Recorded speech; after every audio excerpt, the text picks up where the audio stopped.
meeting of November 14th, 2012 to order. I'd like to start, before we call the roll of Ms. Hancock, introduce Steve Harb, our newest member. Welcome, Steve. Thank you. And would you tell us a little bit about yourself? I didn't know you were putting me on the spot. Yeah, we got to do that. I'm old and fat. Next. I've served on a board before as a CPA board a number of years ago, so I'm familiar with the board process. I'm excited to be on the board and look forward to working more in the industry, the collection service industry. About me, there's not much to know. Knoxville, yes, Knoxville, Tennessee. We were just saying I do have an ownership interest in two agencies with active licenses. One is a passive agency, the other is an active agency in Knoxville. And I've actually been working in the collection industry for about, my gosh, it's been over 20 years now. So I find it to be a fascinating industry. Glad to have you. Wait a minute, is there any news at all coming out of Knoxville? Well, I'm going to say, do we need news? I mean, Yes, my gosh. good news. Yeah, after Missouri, I mean, that was so pathetic. No, I am sure. Nothing yet. No, Okay. I'm sure it's a foregone conclusion now, just a matter of time. Okay, Ms. Hancock, would you read the roll, please? Bart Howard, Present. Elizabeth Trinkler, Here. Elizabeth Dixon, Here. Steve Harb, Here, and Chip Hellman. Here. Mr. Chairman, you have a quorum. I think this is kind of a record. It is. Party time. It's a full house. Welcome, everybody. Steve, we get, Susan prepares the minutes for the meeting shortly after. I mean, they'll be on your computer before you get back to Knoxville tomorrow. And so we've all had an opportunity to see the minutes of the last meeting. Are there any corrections or additions to what we've seen?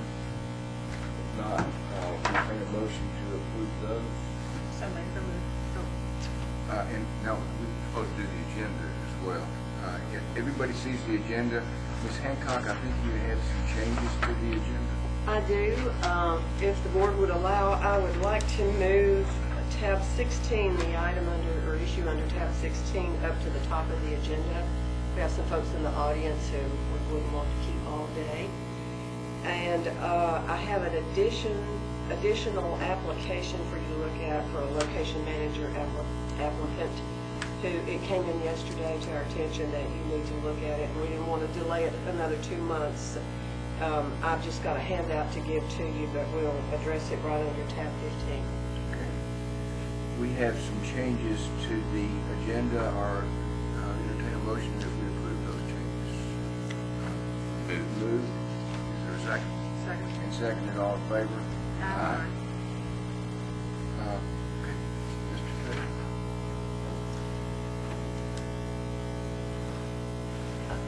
If I could, Mr. Taylor is here to talk to you. Just go ahead and have a seat. He's with the law firm of Bassberry and Sims, and he represents a client who needs some clarification on their intended occupation of outsourced billing for healthcare providers. Thank you very much, Director, and thank you, members. I appreciate the accommodation to let us appear today. And let me just say, well, my name is Steve Taylor. I'm with Bassberry and Sims Law Firm here in town. And if you have any tough questions, my colleague, Amy Brooks, is really the expert here, so we can call her up to answer the tough ones.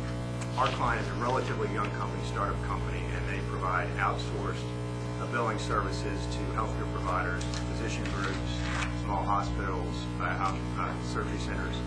And just a little bit of background on where we are in healthcare, and I'm sure you all are familiar with this generally, but you know, it's always been about payers are the insurance companies, the health insurance companies. And so when you go in to see your physician or you go in for an outpatient surgery, maybe you pay your $10 copay, but really your billing is, your invoice is going first to the insurance company. So most of these providers have pretty sophisticated operations and they know how to file those claims.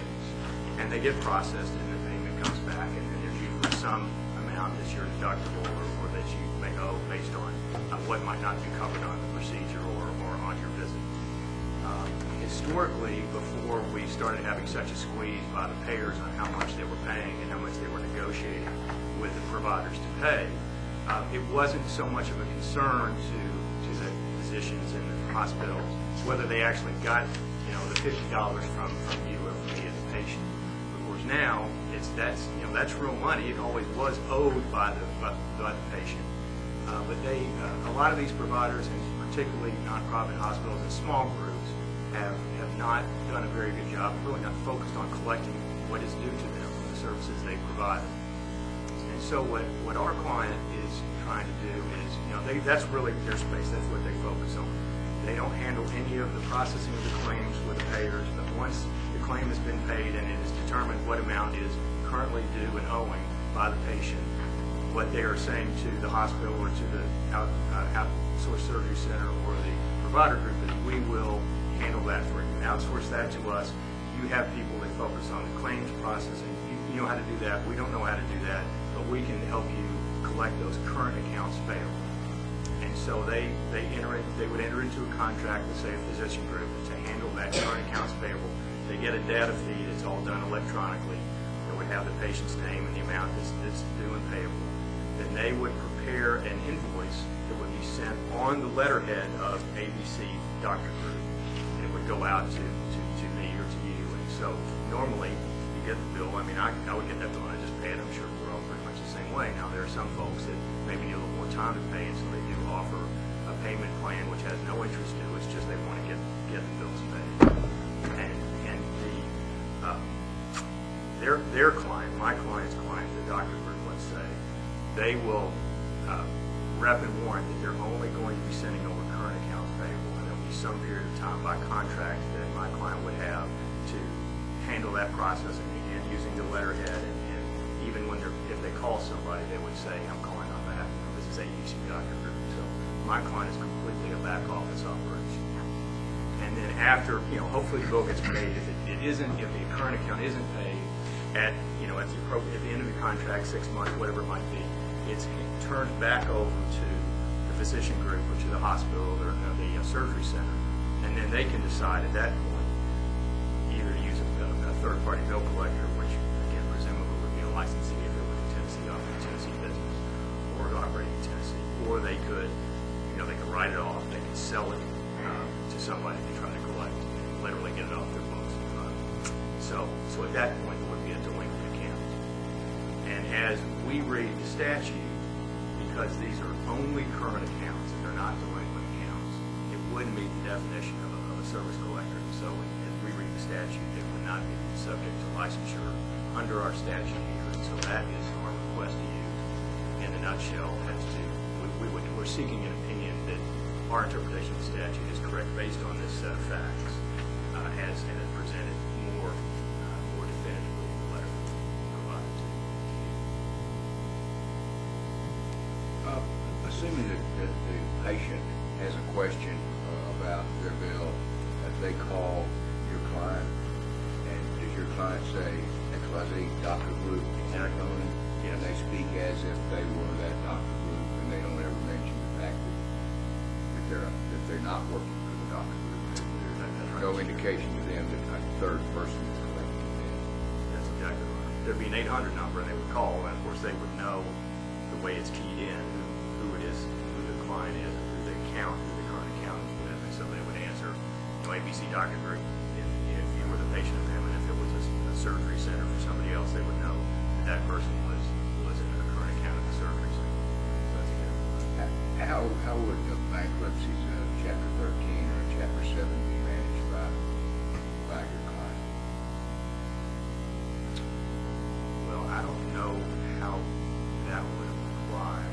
If the patient had gone into bankruptcy, that would be, they would have my client's client would have a claim along with every other claim, but that would be handled by the bankruptcy trustee. Well, would your client prepare the claim in bankruptcy? No, sir. No, sir. Okay, Just go surely. back here. Go right back here.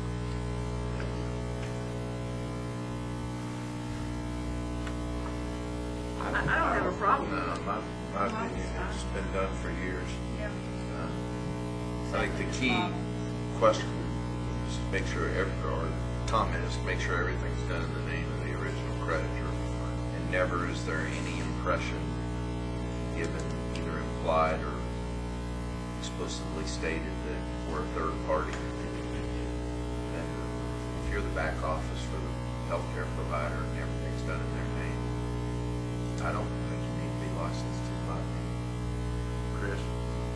I've had a chance to read Mr. Taylor's letter for the reasons you guys have set forth. I'm in agreement with your position as well. I think the key items are exactly what's been mentioned. No name of third party, calls, letterhead, everything else made in compliance, and also importantly, not collecting delinquent accounts. So it's, I mean, there would be maybe some concern around down the road if somebody said, oh, well, we've still got current accounts that are 4 years old. That doesn't really seem like the situation here. So I think as long as the accounts are in some reasonable period, 60 days, 6 months, whatever the case may be, that they're classified as current before being shipped back. I'm sure Mr. Taylor and his client will deal with that in the contract process with their client. Then no problem from my end. So the board wants to approve that. Suggest that a motion to authorize Ms. Hancock to give an opinion letter. I'll make that motion. Quick question. Do you ever take payments? Does the client's office receive any payments on any accounts on behalf of the doctors? They're at the office. Not physically, no. They would all go into it. I mean, the checks would give a check and it would be deposited into. So the address of Client's the account. client is used for receiving checks in the name of the doctor. Or the name of their, but they don't have any walk-in payments. No, it's all done by phone. I think Steve's question is let's assume that your client has more than one doctor's group that they work for. Right. Is the address the same for both, to send payment for both of those doctors? I don't know the answer to that, but I don't think so because the letterhead is always the client. So I think the payments, and I can check on that and get back to you all, Chris. It's just a conflict. If you have a walk-in payment, how do you represent yourself? Because your building has your name on it. And how can you say on the doctor's office, if someone came to your location to make a payment, that could be an open area for you. And that's As long as they don't come to your office to make a payment physically, then, I'm 99% sure that's right, but let me confirm that and I'll get back to you. I think that's not really, this whole process is trying to be automated. I mean, that's the way you're making it efficient, so they're not a storefront operation. Something else to keep in mind, I have a little bit of experience in the healthcare side of things myself. A lot of, especially the bigger providers, if they can still take paper checks, then they'll usually come to like a lockbox or something. So, Mr. Taylor's client, we're so inclined, all the stuff's going out on the client letterhead anyway, and they say, well, I'm going to send a check, whatever the mailing address, whatever PO box for payments or whatever, that's the address that those checks will go to. And I think they probably address the concern, not even have checks come over to your client's place of business. But I'll confirm the mechanics on all of that, because that's. There's a motion been made that we concur. Authorize Ms. Hancock to provide Mr. Taylor the opinion letter that he's requested on the basis of the facts presented here. There's a motion been made that our council provide Mr. Taylor a letter advising of our decision. Is there a second to that motion? Second. And seconded, all in favor? Congratulations, Mr. Taylor. Thank you all very much. Have a great day. Congratulations again. You're welcome to stick around for the rest of the meeting. Pretty exciting. Pretty good. Pretty good stuff.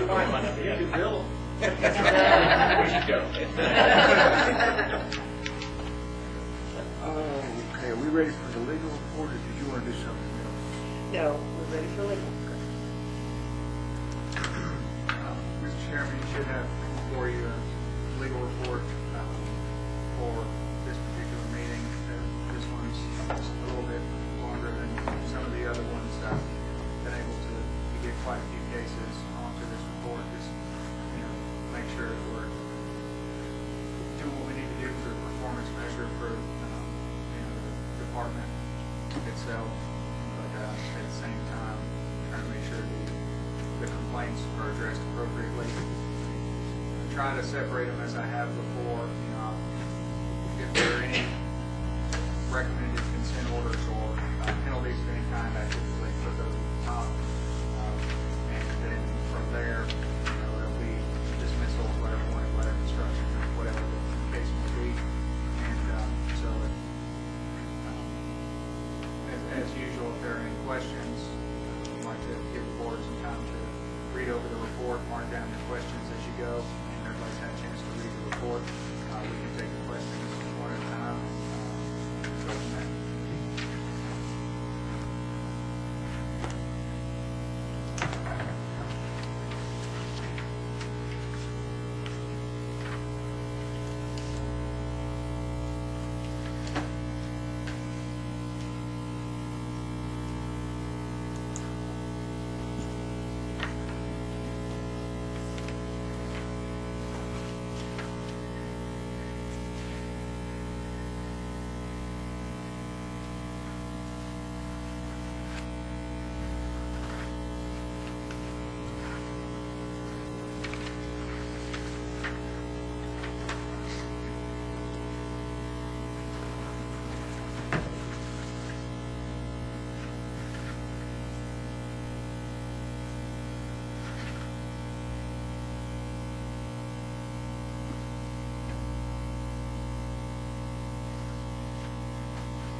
done. Are there any questions, comments on any of the legal report? I just had a question on 13.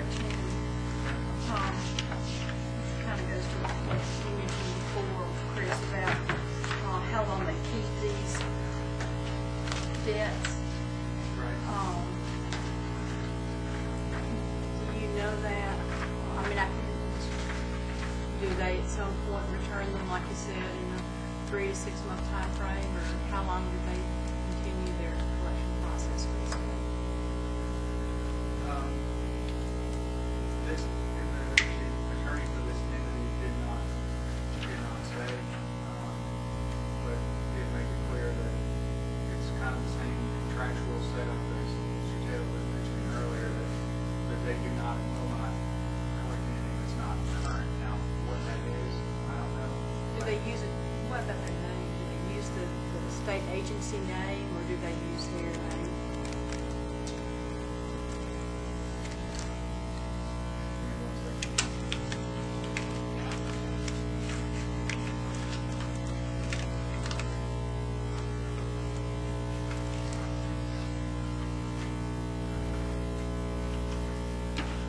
And that's an excellent question, and I may need to remove this one from this legal report and get that information and maybe put it on January, because, I don't. Well, I don't mean to be nitpicky about it, I'm just trying to be No, no, consistent it's- with what we have questions on. That's a good question. No, it's a great question, and, frankly, when Mr. Taylor was talking about this one kind of popped in the back of my mind. Did they tell me that, or did they not? And so far, it doesn't seem that way, so, if it's acceptable to the board, we'll remove number 13, and it'll be addressed probably on the next legal report, but I would like to have that information as well, so that I can pass it along.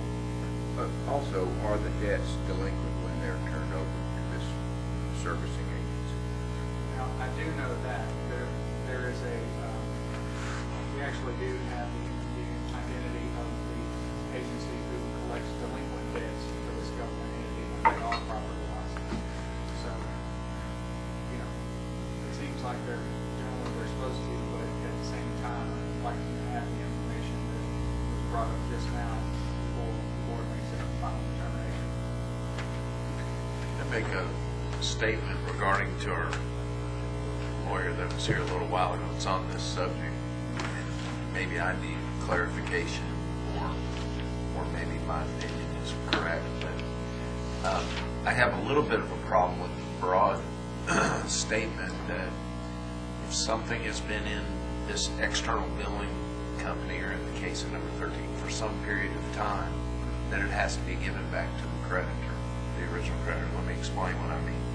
With a healthcare provider, if I go to a local hospital and have a series of tests done, I'm incurring new charges along the way. If it's the policy of the healthcare provider to allow me to make one payment each month that may be spread over all the bills, or maybe is applied to the oldest debt, whatever their internal policy is, I don't think there's a mandate, in my mind at least, that when the account is, say, 6 months old, it has to be returned back to the. In fact, that would do more harm to the patient, to the guarantor, than keeping it with that billing company. I don't think you can set a hard, fast, in my opinion, a hard, fast time on when that has to be given back. What I do think, in my opinion, should be that that external company has to exactly mirror the billing policies of the provider.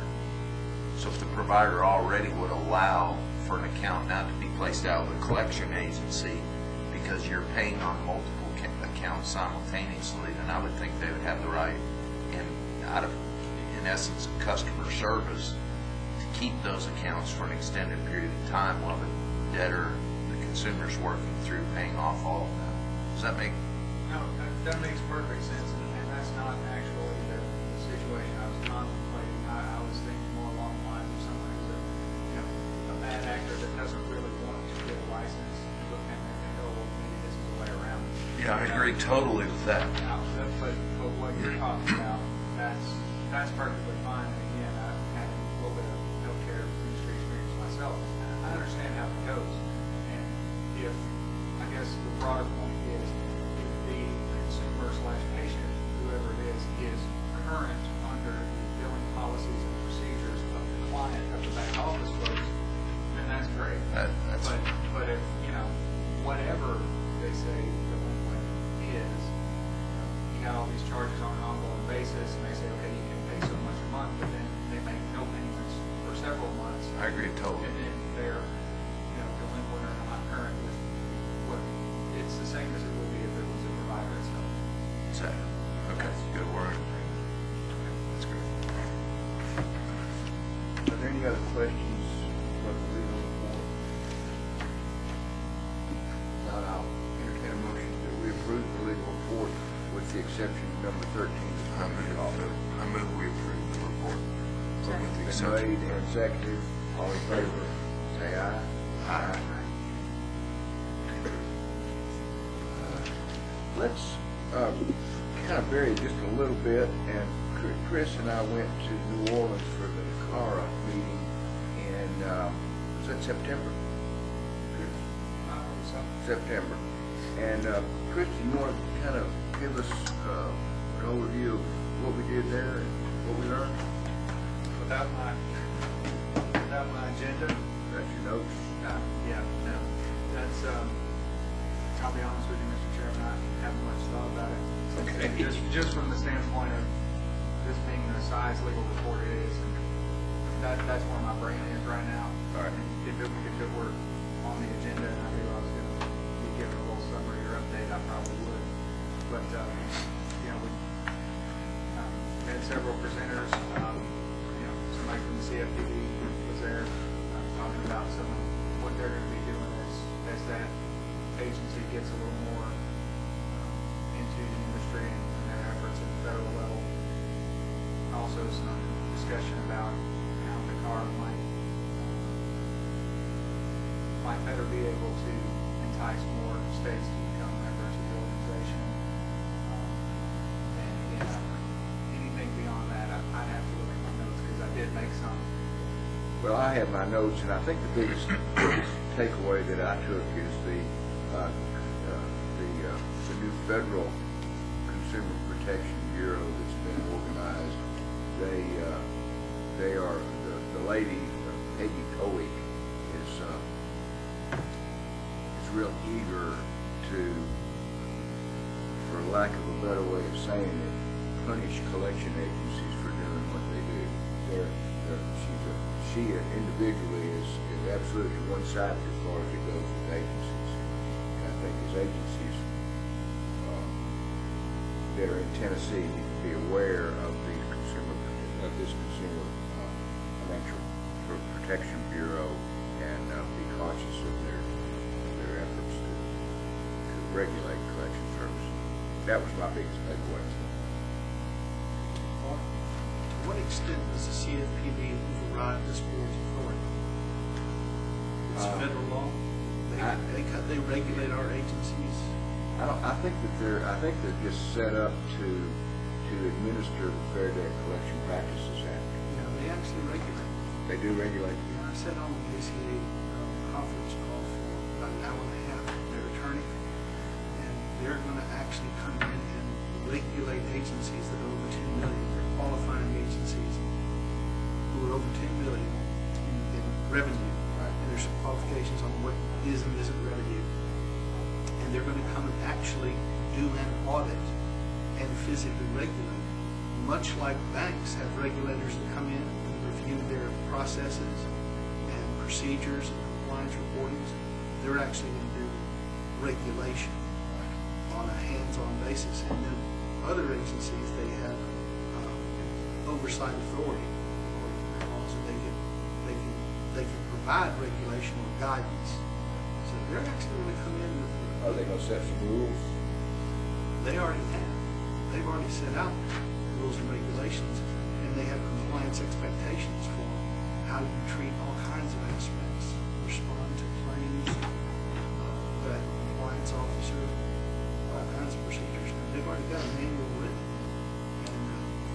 I was just curious to what extent when they come in and provide regulatory oversight for Tennessee agencies. I would imagine there are some Tennessee agencies that are in excess of 10 million revenue. Do we have anything to do? That's a good question. I don't know. If Sofa agency a couple years, I think, probably was $10 million agency. I don't know how much you. I wasn't aware of what's the same. They have a When is it supposed to? they're sending letters out as the first of the year to agencies. You will have a certain period of time to respond if you get one of their letters. They've identified 175 agencies that are minimum to qualify. They're probably going to send out maybe 500 letters as a net. And you have to respond in 60 or so many days. If you don't respond, then no evidence you have to provide can be provided, and they can just look at you at will. So everything you have to respond, you need to give them as to whether or not you qualify as a 10 million revenue agency. Healthcare revenue is exempted because it didn't originate supposedly with the consumer. However, if you take credit card payments and a healthcare bill is paid with a credit card payment, it becomes revenue that qualifies under the 10 million category. So there's very specific issues that qualify and don't qualify. If you qualify, you can expect an audit every 5 years. They're going to audit some 30 or 40 per year, and the audit will take anywhere from 3 to 6 weeks. They send a team in, and they just look under everything, write a report, and then they will actually rate you, and you'll get a rating. And they can fines we were talking about, daily fines and stuff. They can fine like crazy for violations that they deem appropriate. And the worst part is that their agency is funded by fines that they put up. So how does that affect the board? Yeah, I'm not sure how it would affect our rules and regulations. I think we're a little bit autonomous with that, but I don't know. I don't know whether we have to abide by their rules or not. And I think that's maybe something that probably going to show its head later on. I'm sure that the Tennessee Collectors Association will right on top of it, know what to do and what to learn. We are getting away a little bit from our agenda, so we'll come back to that. But we had a good time. We had some oysters. We had some fun time down there. Mark has some oysters. I'd like to meet some oysters. Okay. Administrative report, Ms. Hancock. Yes. First thing I would like to just make you aware of is there was a recent audit conducted of your board, of the Collection Service Board, along with 7 other regulatory boards and commissions in the department and in the division. The auditors were here like all summer and went through your board and another one that I work with a fine-tooth comb. And on October the 2nd, there was a public hearing before the Tennessee Commerce, Labor, Transportation, and Agriculture Joint Subcommittee of Government Operations. It's a sunset hearing to hear the audit findings of all these boards that the audit was conducted on.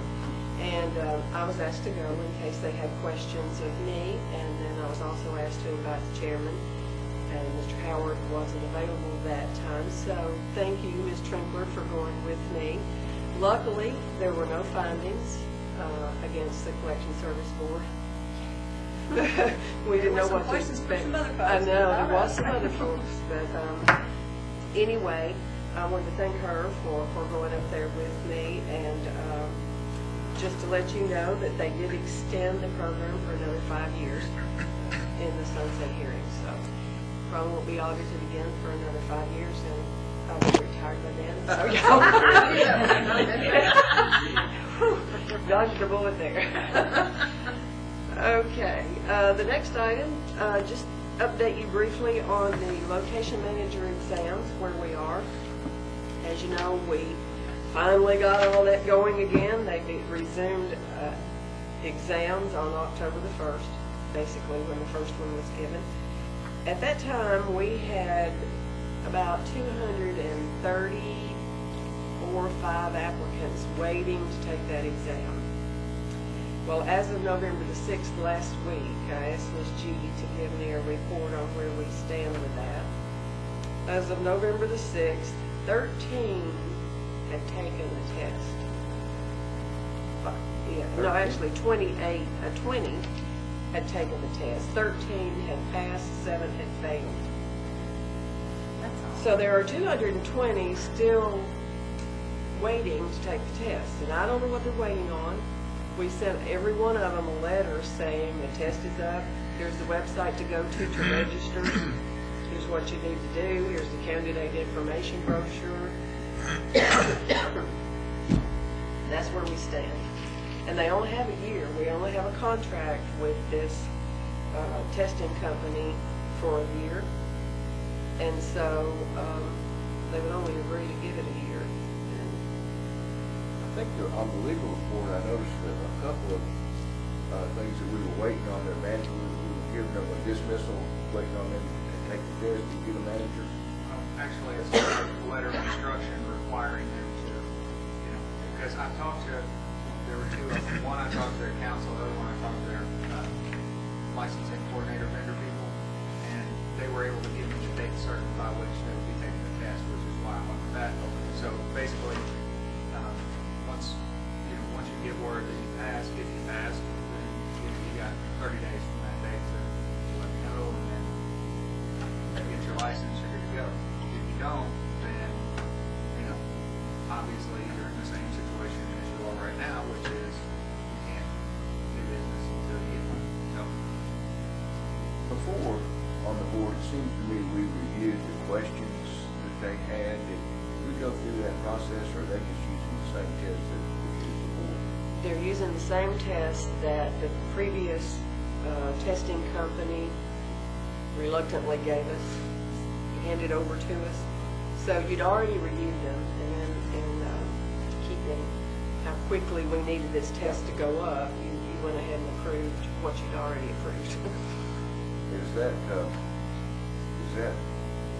13 out of 20, is that pretty much normal? Is that what we've done in the past, or?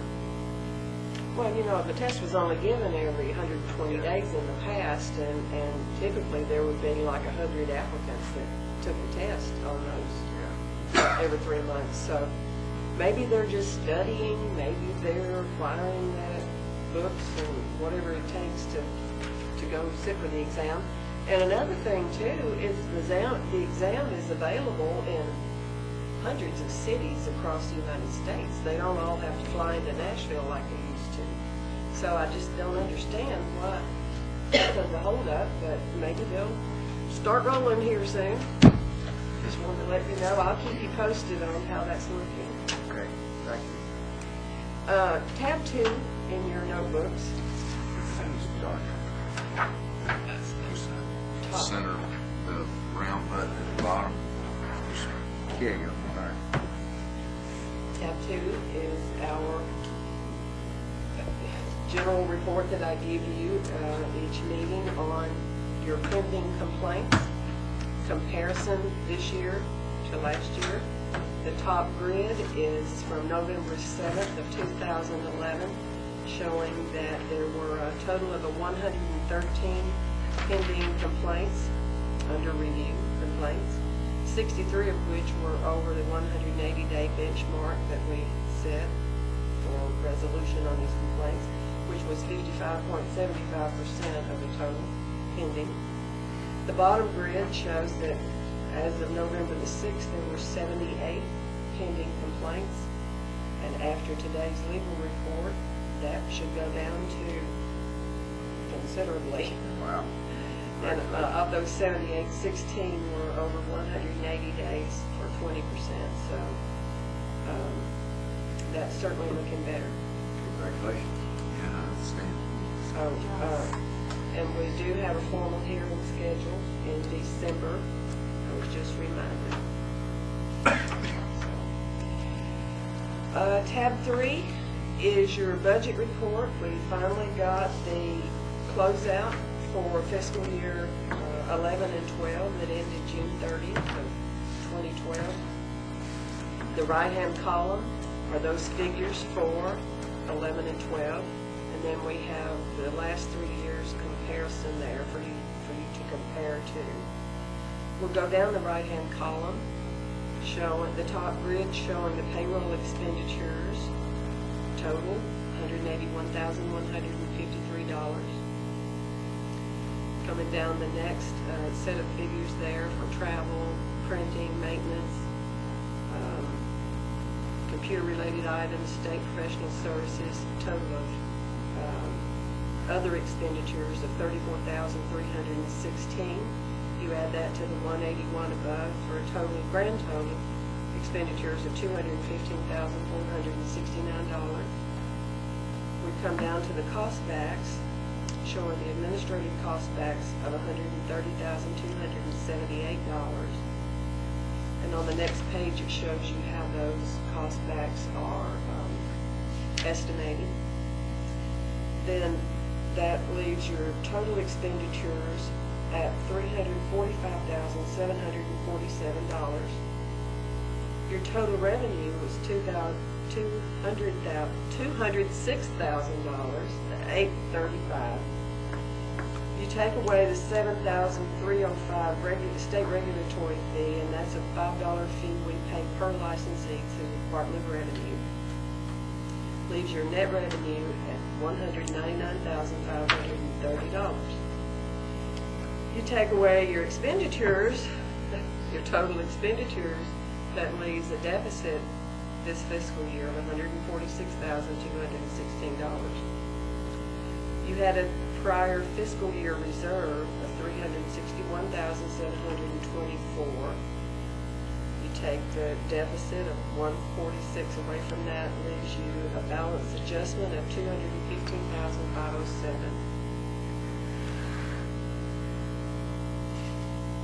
I have given you a breakdown on the other 2 pages of your expenditures and revenue. If you have any questions on that page, though. I think the reason for the deficit is that we're in an off year for the renewals. That was an off year, and I will show you on the next 2 pages how that goes up and down. All right, if you go to the next page, that's your cost back, how they figure cost backs for the division. They take the total of your spending plan, the number of complaints you have, the number of licensees you have. Then they look at the total budget plan for the entire reg boards, the total number of complaints in reg boards, the total number of licensees. They come up with a percentage of your share to pay, which is 3.2736%, which is the $130,277 I reported on the other page for cost backs. The next page over are reports I want to bring to you on a monthly basis or on every meeting, showing you where you are with expenditures on a month-to-month basis and where you are with revenue on a month-to-month basis. And by doing this, I think we will find any anomalies, anything that just jumps out at us, showing, hey, why did our revenue drop off this month, or why is our expenditures, what happened there to create that huge monthly expenditure that we haven't seen before. So if you're on the page that's blue and yellow that says Collection Service Board Revenue Comparison by Fiscal Year, is that where you are? Okay. The right-hand column, this is where we are right now. It's a year-to-date of what revenue has come in and where it comes from.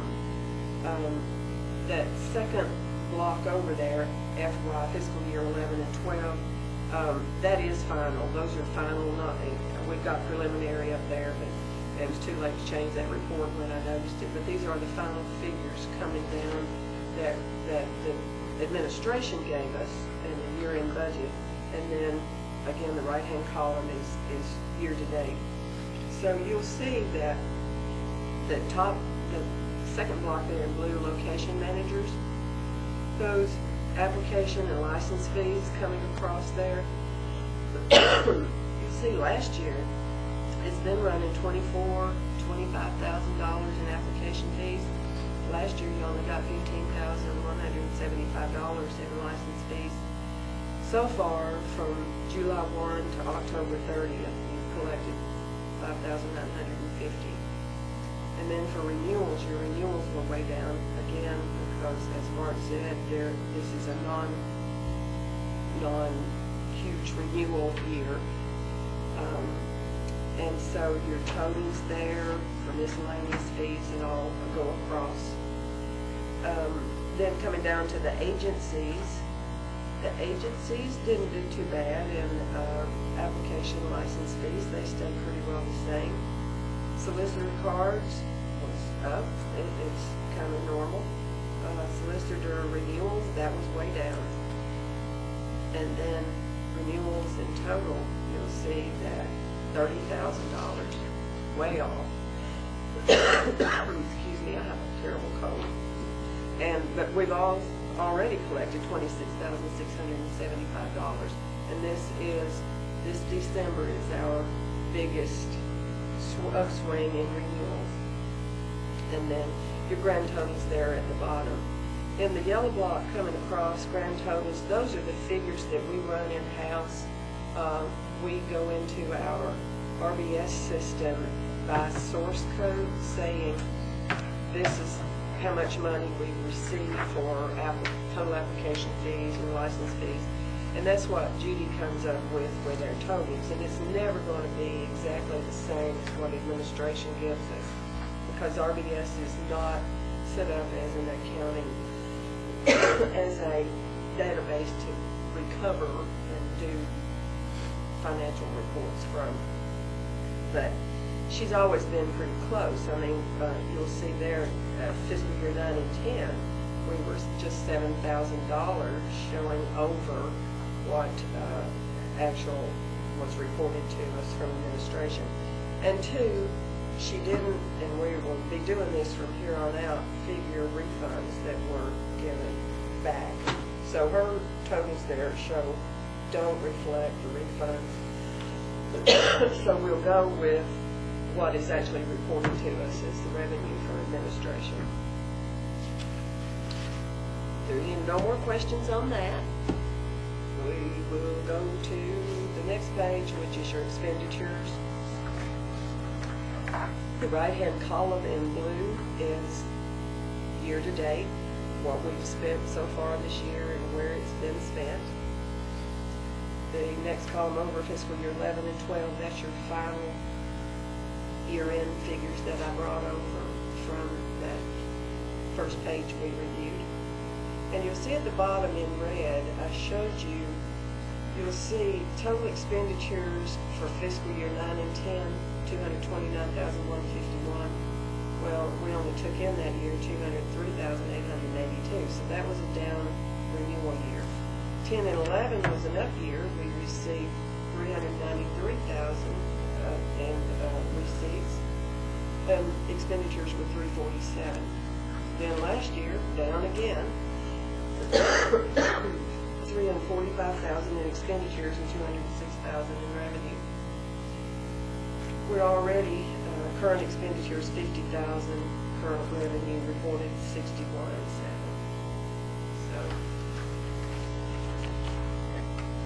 We will keep you posted. Thank you. Any questions on that?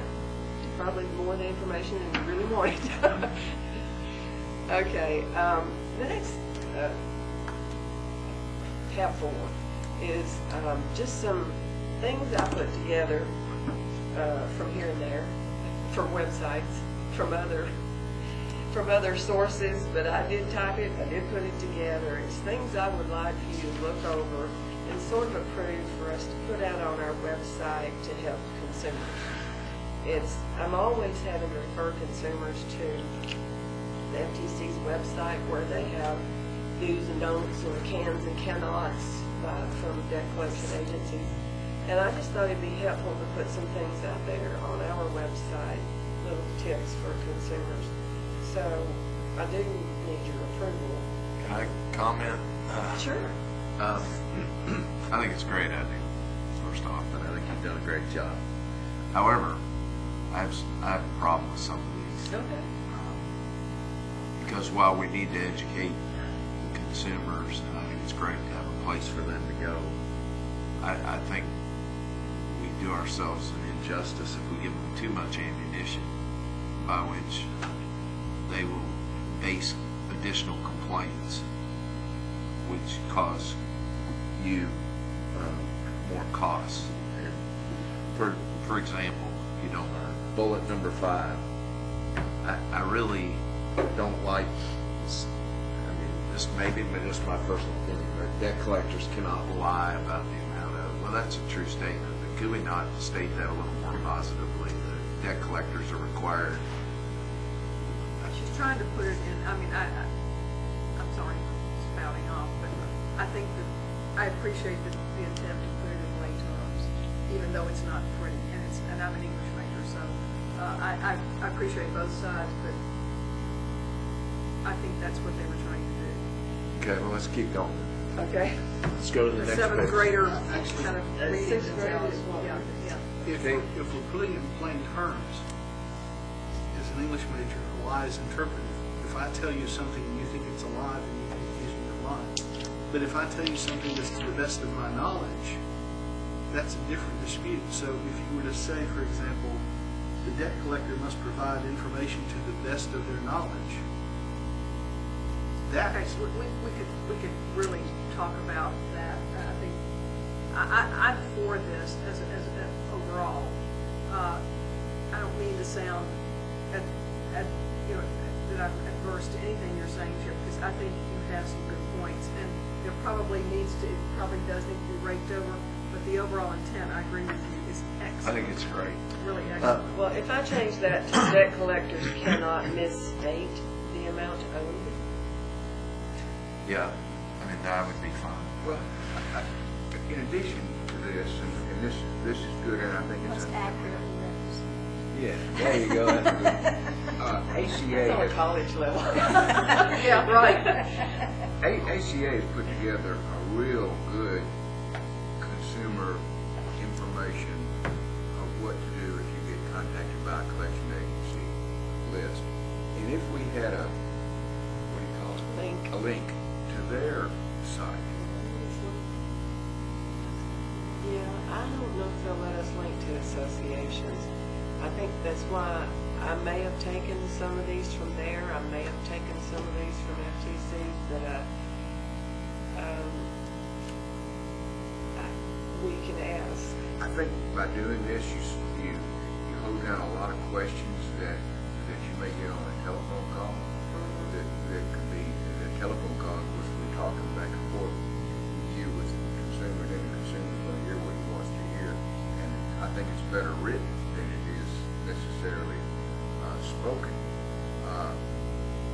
If you're not allowed to link to And then to have to go through and find that one page that says these are what they shouldn't be telling you, or these are what you should be aware of from debt collection companies. It's hard to just pinpoint, and we can't give legal advice, so it's good for us to just refer someone to place. Right. I mean, if you don't like these, I can certainly change them. If you want to take them home with you, read them over, Well, I suggest don't want different language. to, dampen the party here, but I had a little problem with that one. I also had a problem with the last one, because I just think, always request that the debt collector send you written verification of the original debt. The cost to do that in an electronic age becomes really hard on a collection agency. And we even say, even if you recognize the bill, go ahead and ask for all these things. I don't know, it just I seems. thought you were required to do that anyway. not let the debtor request it. if you recognize the bill, why do you need to ask for verification other than the stall out? I don't know if that is a suggestion on a lot of websites I've seen, to always get verification Well, for debt. If the website is a how not to pay your bill website, that is an excellent way to do it, but I'm not sure that we should lean either way. Trying to get them not to pay it or to pay it, it's just we should provide information. Well, some people tack on fees, collection fees and all that stuff, and then they Some want of to see. those are legal, though.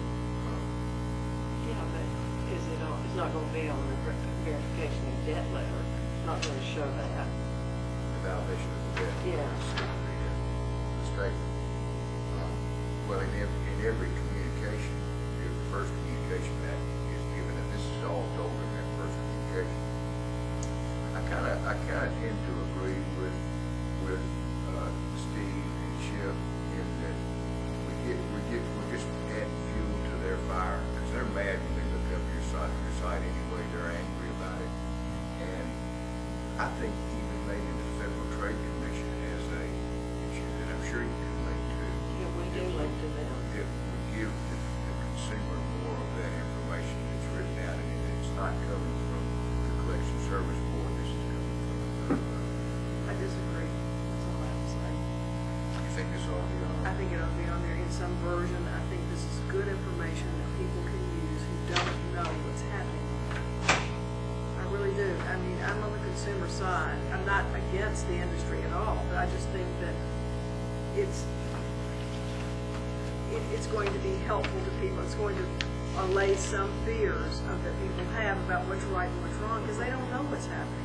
We do, but they don't. And, I mean, a version of this, I think, is very, very helpful and needed.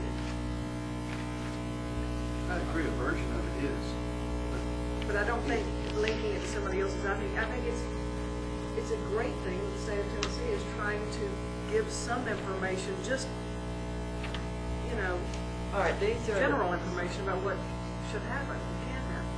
These are pamphlets we send out to people who ask us about, you know, what's legal, what's not legal. These are FTC facts, credit and your consumer rights. Exactly worded. Debt collectors may not lie when collecting debt such as falsely implying that you have committed a crime. So, that's different than lying about the amount. well, They really can't do that. Such as There may- deposits. I Would think the it's a board be good- open to restating some of the ones that you feel are incendiary?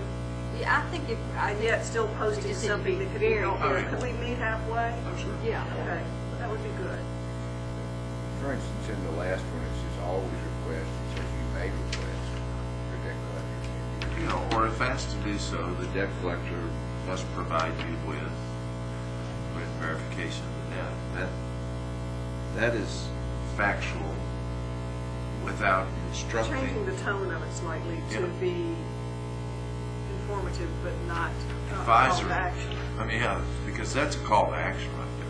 Always request written verification, even if you know you owe the Yeah, bill, is the I message appreciate there. that. And that, That even if you recognize the debt thing, that really is, that's wrong. I mean, if you know that you owe it, then the amount's in dispute, you can settle the amount and resolve that. If you don't think you owe that much, that's very different. This is not new information. This is information for Tennessee's website that I brought over from from feds or from associations or from other organizations. That, you know, this is not my language, so it's out there already. And I'll be happy to. I've already changed that last one to say if asked to do so, a debt collector must. So that's why I brought it to you. I think that's great. Change whatever you want. I would like to throw some help out there on the website. again, I'm gonna go back to my original statement. I think it's a great idea.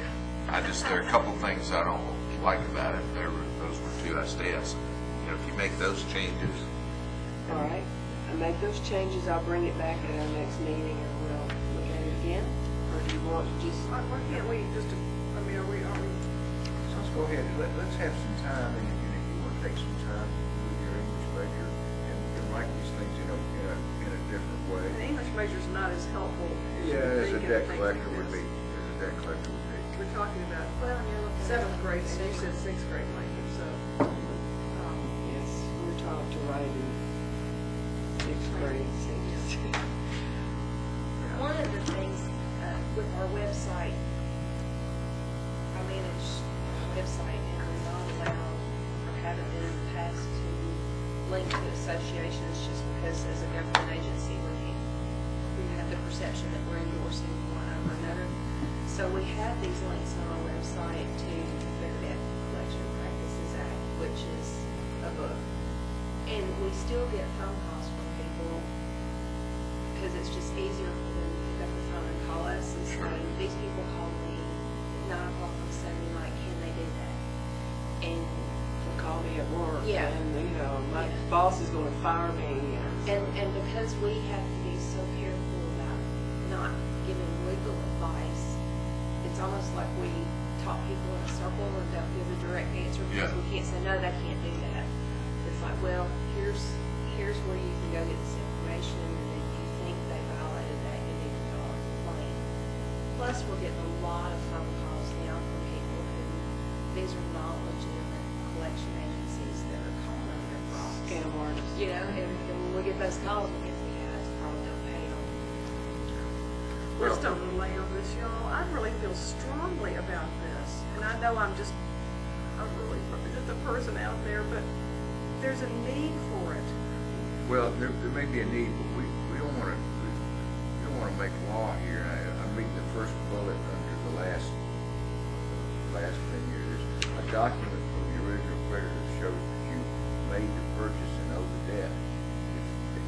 I used to do a lot of collection for credit card companies, and the Fair Debt Collection Practice Act doesn't require that you show them every time you went to the gas station and got charge gas on your credit card. They require a verification of the debt, and it's a validation of the debt, and that's all it says. But you're not trying to collect on a gas station charge. You're trying to collect on the whole amount on the credit card. Right, but what you actually say you are is a collecting document gas from the station original charge. purchase that you made the purchase. Item by item on a credit card you're collecting by? Fundamentally, it says ask for the documentation to show the purchase you owe. The purchase is singular.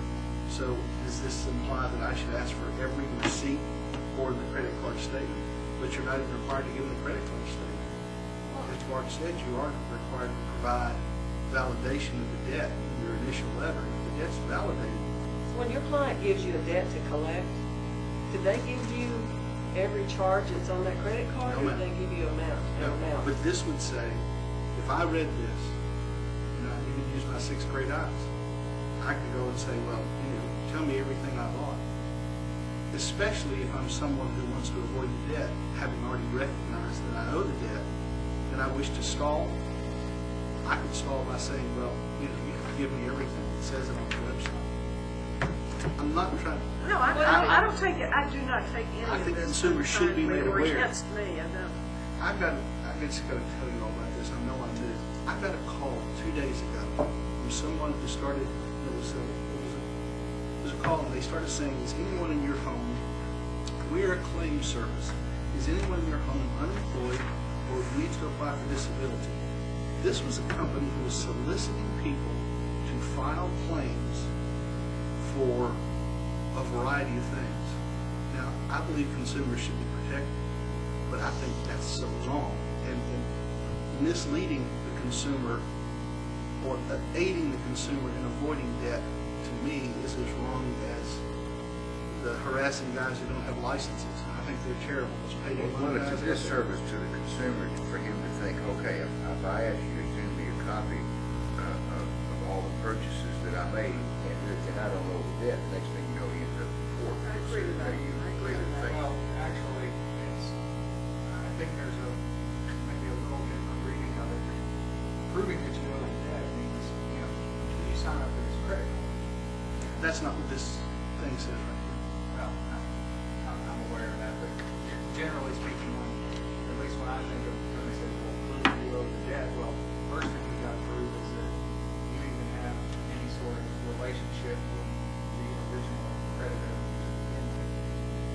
Now, whether that says that. A last statement is, showing to your last known address, but this says, and the part that bothers me so much as a high schooler is, even if you recognize the debt, you should ask for this. This is a recommendation on how to dodge debts.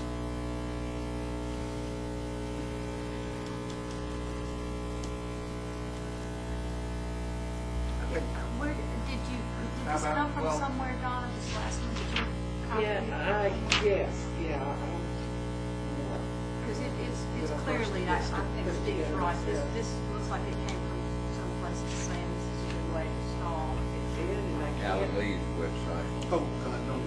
Yeah. I think it was another state that sent out through NACARA, and I plagiarized some of theirs, and That's plagiarized okay. some of the FTC. I think it's insightful, just some of the things that I see, especially if you just got a bill from the credit card, from the collection agency, and you're upset, and you get all these kind of things. And then this gives me reason to fire off of, I'm not paying it, I'm not gonna do that, and you gotta give me this, and you gotta give me that. And, we that are in the collection business understand that we get called all the time from debtors and say, you gotta show me this, and you have to do that, and you have to do that, and you really don't.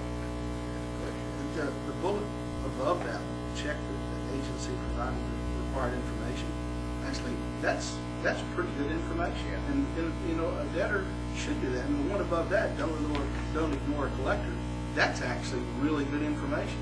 Because it's not gonna get Yeah, it's not better. going to go away. So really, with the one below it, don't below that. That's actually good stuff for somebody to ask and write down. They need to document they've been contacted. I think that's very positive. It's not encouraging them to dodge the debt. It's protecting their rights, which I think that's what we're supposed to do. So that one's really good, and the don't ignore collector's really good. And the protect your money, that's a good one. What about language, just a slight modification of the last bullet point, something along the lines of, it is generally a good idea to request blah, blah, blah, especially if you do not recognize the debt. See what I mean? Well, I say, if you do not If you don't recognize the recognize debt, the debt, yeah, if you you gotta don't ask for recognize the debt, you have the right to ask for That way it verification. says, okay, That's this good. is generally what you want to do, but if you recognize the debt, then, Yeah, that's don't better. jump through the hoop, but Much better. especially if you don't. Then If you don't, then ask for some stuff, sure. Well, under that question, the bullet points, any of those you want dropped off, or are they all correct? Well, the document from the original credit card About the showing major that you made the purchase. purchase. Drop that one? Well, you can request documentation to support it, and that's appropriate. But to suggest the nature of the documentation which this implies is kind of owe the debt. Now, as Bart pointed out, is that every gas station item? So request documentation. Why don't you do just say need more than that? Why do you have to say any more than that? I don't know why you need it. Request documentation. Request verification, the documents it is. Yeah. But You again, get to tell them what that is. I do think that we are possibly running afoul of the fact that the original verification notice, the 30-day notice of verification that's sent out, if there's no response to that, I believe that, and I haven't read it recently, so I couch it without belief, that the law says that you are presumed to owe the debt if you didn't dispute in the validation period. So if you send out a validation notice to the last known address, the last best address you have, and it's not disputed, then the collector has the right to presume that you owe the debt. No, Is I that- think that's, I think that, so, Well, that last paragraph, once you request verification, the debt collection agency may not contact you, change that to may, to collect the debt until it sends you verification. Do not be pressured into making any payments until you have received verification of the original debt. and I think that's within the first 30 days. I Yeah. don't think it's just any time. I think if you've passed the validation period, I don't think that's correct. I don't think so. Well, here's the message just from a complaint perspective, so, take this narrow take on it for what it's worth. But I think you're probably right in terms of the law. You don't get a 30-day written notice. The agency is under no legal obligation to anything else at all against you necessarily. However, if you've got somebody who's sufficiently upset with your agency to file a complaint to the regulatory agency, it's probably a good business practice that, they can complain that there are any accountants attached to a regulatory complaint. The agency, if they're still going to try to collect on it, probably ought to go try to validate with their client anyway, just so they have their stuff lined up. I mean, that's beyond. You took one step, you took one step ahead. You already filed a complaint. That last bullet solicits complaints, pretty much. Here's a good way to complain. If you had a complaint that someone said they called me to try to collect the debt, and I asked them for information, well, if the agency had properly gone through the validation period, now, not counting return mail and all those kind of issues, but actually had not received return mail on a validation notice at the last known address, the agency probably is appropriate for them to make a call to the debtor and request debt payment. And sue the debtor? Well, now, if you sue the debtor, the court will, at that point, want written proof of some kind. And that's a whole other layer of requesting written proof. So, we don't want to get the debtor in trouble because he reads this and says, well, I requested that and they didn't send it to me, so. yeah. And the next thing you know, somebody's not going to go with the warrant. It's consumer protection, but we don't want to mislead the consumer I to make them think they have Steve, rights they I don't get have. it, believe me, I get it. Yeah, because I really think the validation notice, now, counsel, please let us know, the validation notice supersedes the right that they have to collect the debt, if it's a proper validation notice. Proper time of the written validation notice, if it's sent within the time period, collector has to go validate the debt, and they can't attempt to collect while the validation is pending. If they can't do it, then they don't think, if they can't get the validation, they can't collect on it. But most agencies tend to drop a letter even prior to making calls, not necessarily within 5 days of making contact. Right. So if you drop letters based on the file you received, which is your last best known address, and you don't get return mail from that, now I'd say there is an open question if you get return mail, did you get a validation notice even with return mail? However, there are debtors who will strike through and say return to sender, not this address, and remail it, even if they're there. So that's for you guys to decide. But if you send a proper validation notice, you have the right to call. I think if you put in there that, and even caution the consumer, if you have a question about this debt, within 30 days, in writing, question the validation, question the validity of the debt, and use the word within 30 days in writing. Then now we've given the consumer the real tool that he needs in order to get this thing resolved. These bullets after the 30 days are not going to do anything for the consumer. I mean, he's not going to be protected after the 30-day I validation. agree with that. And here's another potential option. Because, it's probably going to sound a little bit harsh, but yes, there's a public protection interest in terms of what this board does, but at the same time, there's got to be some responsibility on the consumer/debtor's part to kind of make themselves aware. So, some of this is fine, but I don't think it'd be a bad idea to add an additional bullet point down at the bottom with bold to the effect of, if you have any questions about your, potential legal rights, consult an attorney of your choosing. Just to let them know, because, how many people you know off the street could quote you with a written validation notice and be like, CPA? It's a real small number. So, all these general things are fine, but, kind of, when in doubt, ask a lawyer. That'll probably help us as much. People pay lawyers more than do collection agencies. And I'm on the debt collection well, side and now. honestly, you're speaking from an attorney's point of view. You're speaking from the collection Yeah, that's agency's true. point of view. As a consumer's point of view, and I used to work in consumer affairs and work a lot of these complaints that were frauds. Most people aren't going to get past this first one that says verify license. The average consumer doesn't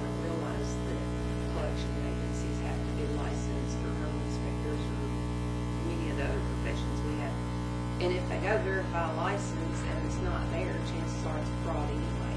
So it's kind of like we're splitting hairs. We're not trying to Give legitimate debtors out of the debt, but we don't want people giving their account information over the phone to somebody who's not a legitimate collection agency. Yeah, but the majority of our complaints are, they're calling me all the time, they're calling me at work, I don't owe this debt, and they're calling me all the time. Not that they're not licensed, very few of those, so.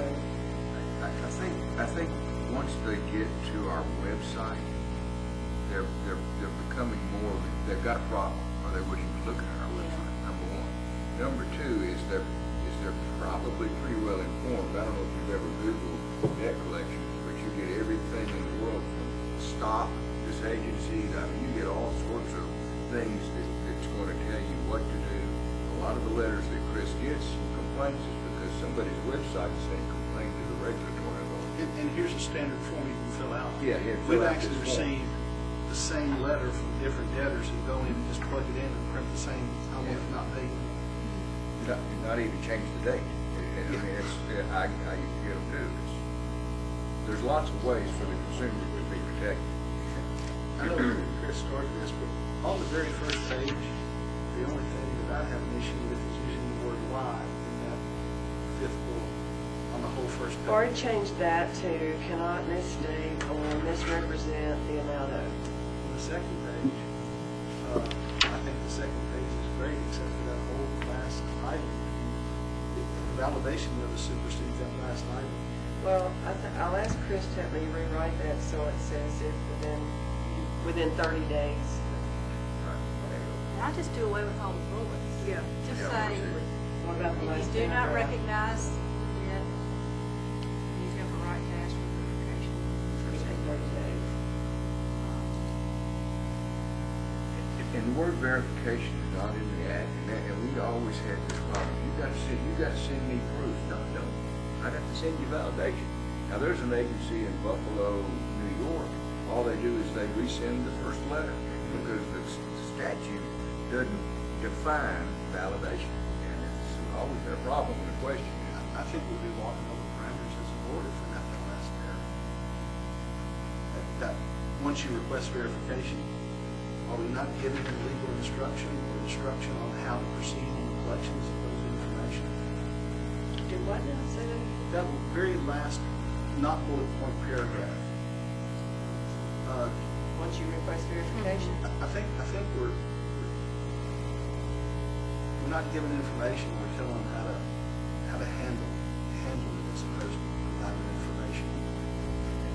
Yeah, I think if we do away with all I think the first book, change the bullet to always request, be sure to request a verification of the debt within 30 days of the original content. If you do not recognize. I've worded it like this. If you don't recognize the debt, you have a right to ask for validation of the debt within 30 days of the notice. In writing. In writing. In writing. You can make, you must make written request. That's a true statement. All right. Then I'll drop everything else out of that whole thing. Well, a can of worms, sorry about that. No, thank you for your effort, Donna, and I think it's an excellent idea, and the more good information that we can give the consumer, I think the better off we're going to be. And We that- don't want this legal. The only other thing I would do, this is just simple, I would take those top 3 types of calls you get and put them at the top of this list. You know what I'm saying? If you can track 3 or 5 types of calls that you guys just get day after day after day, I would make sure that whatever we have that addresses those make it to the top of the list based on Susan saying they may not get Yeah, through the first that's a bullet. good idea. If the collection agency continues to call you, tell them to stop calling. Well, I got that. Cannot call too early. Cannot call too often. Well, I was Can't gonna say, call. if you wanna get nitpicky, actually, the second sentence of that one is not right either. A debt collector, actually, they can call you one more time after you told them to not call you. Notify you. To tell you specific action. We're not things, gonna call you. we're not gonna call you more, but let me tell you what could What's happen. going to happen? So that technically isn't correct, and that, to say that. I've got one question. On the complaint report, there there was one in there, it looked like they sent it out to collection with 3 different agencies. So you might have multiple collection agencies coming after the same debt. But not all at the same time. Not, okay, not all. Yeah, people, but now they do overlap sometimes, or, you know, they'll take it back from one today and give it to another one tomorrow. I mean, And maybe not they've already sent you a notify. letter last week, and then, so, you know, they could get some things that looks like that there's more than one person at one time, but it's not, it's just overlapping. We also get telephone calls about these, is it robocalls? Oh, gosh, yes. And there's nobody there. I mean, you get this beep, beep, beep, beep, and then it's a delay. Maybe somebody will talk, and then they hang up. Coming from India. Yeah, some people say they get 10 or 12 calls like that a day.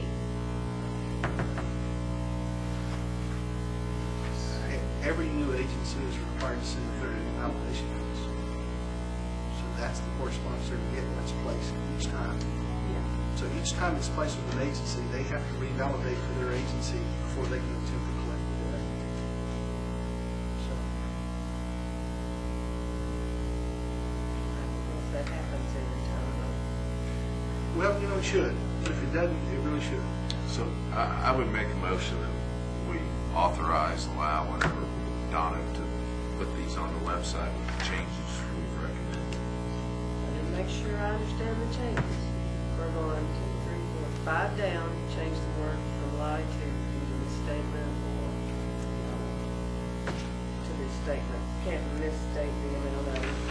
Drop the last one out altogether except for the way I read it to you earlier. You want to take the second sentence out of number 4? Number 4. I don't think you want to go into explaining all of it, I just take it out. If the main thing that they're wanting to know about are the hours, then give them the hours.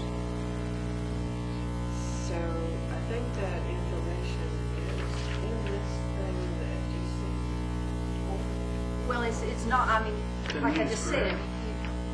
you can call them one more time and tell them what you, You can call them back and say, okay, I'm not gonna call you anymore, but this is what's gonna happen by right. calling you. I'm I'm gonna, gonna sue I you. can keep sending you letters, I can sue Right. you, I'm not going, that's not gonna go away, you know. So, I just, rather than get into all of that, I think it'd be better just maybe just take out the too often part and just give them the hours. And then in number 2, I guess, it's just a typo, I think it's a collector can only contact someone. Which one are you on? Number 2, the answer, you have a Oh, collection. Probably should the collection agency. Or a collection agency, okay, well, I'll just say collector. And Donna, before you post them, if you wanna send it to me and or anybody else here on the board, and just you can critique it again, and I'd be tickled with that to reread it. yeah, I'll be happy. Okay, I will do that. I think it's a great idea. I'm sorry. I know it feels like we beat you up over it, No, I expected some kickback, but but I think it's a good idea. I just, I wouldn't have put it out there Justin. without your consent. Say again. oh, Second. A break? Motion's been made and seconded that we Donna rewrite the things to know that we're gonna put on the website. Is the, and those, and she's going to send those to the rest of the board to reread after we're done. Did you get that motion? All in favor say aye. Aye. Motion carried. Can we take just a real quick break?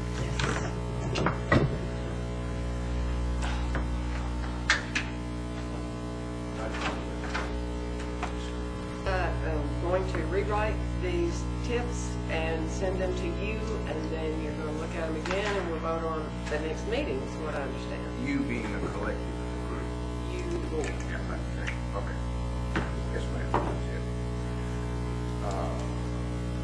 Location manager application review. Yes, and before we get started into that, just would like to remind our newest member that we don't mention names. We are being recorded, camera and audio, so we don't say the names of the applicants. because we're looking at sensitive information contained in the file. Okay, thank you for telling me that. So tab 5 would be the first one for you to review.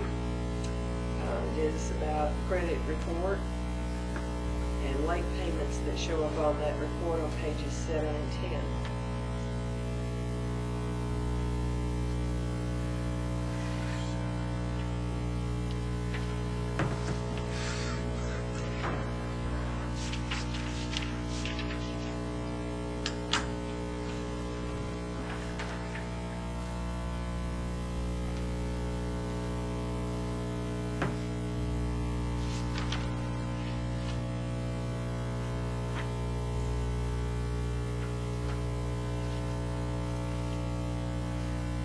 Seven, 8, 9, and 10. 7 through 10.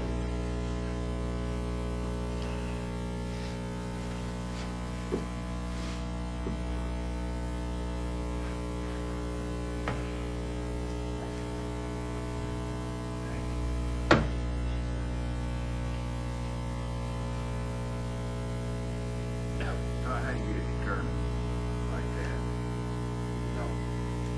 What do you do? You just look at it.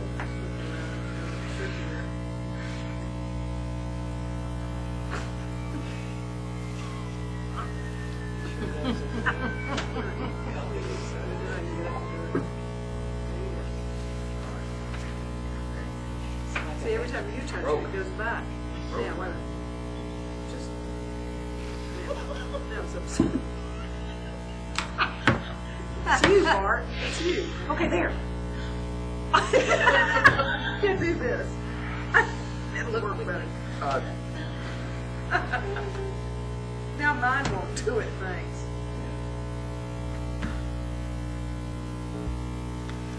Okay, so what are we looking at here? Yeah. We have some delinquencies on here, Yes. collections. Yeah, Sorry, I'm page just- 7, you'll see April and March and April were 30 days late. To that Chase Bank. And again in December, late payments.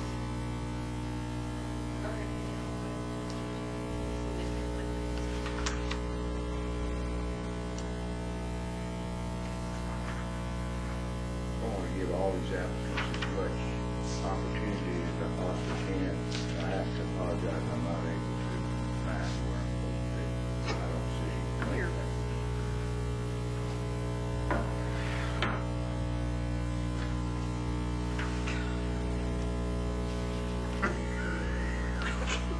But do you have some paper marking out? I'm sorry. Just don't worry about it. Just don't worry about it. It's too frustrating.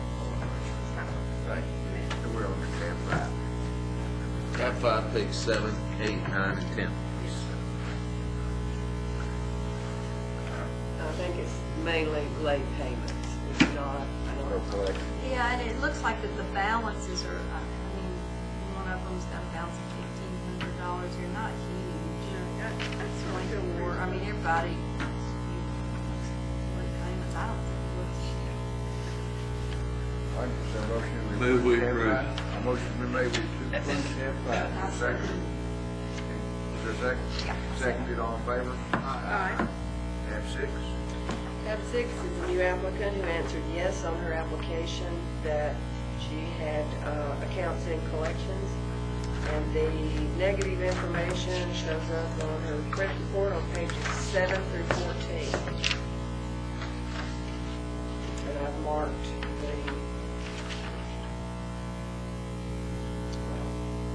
tried to mark where I think you're interested in reviewing.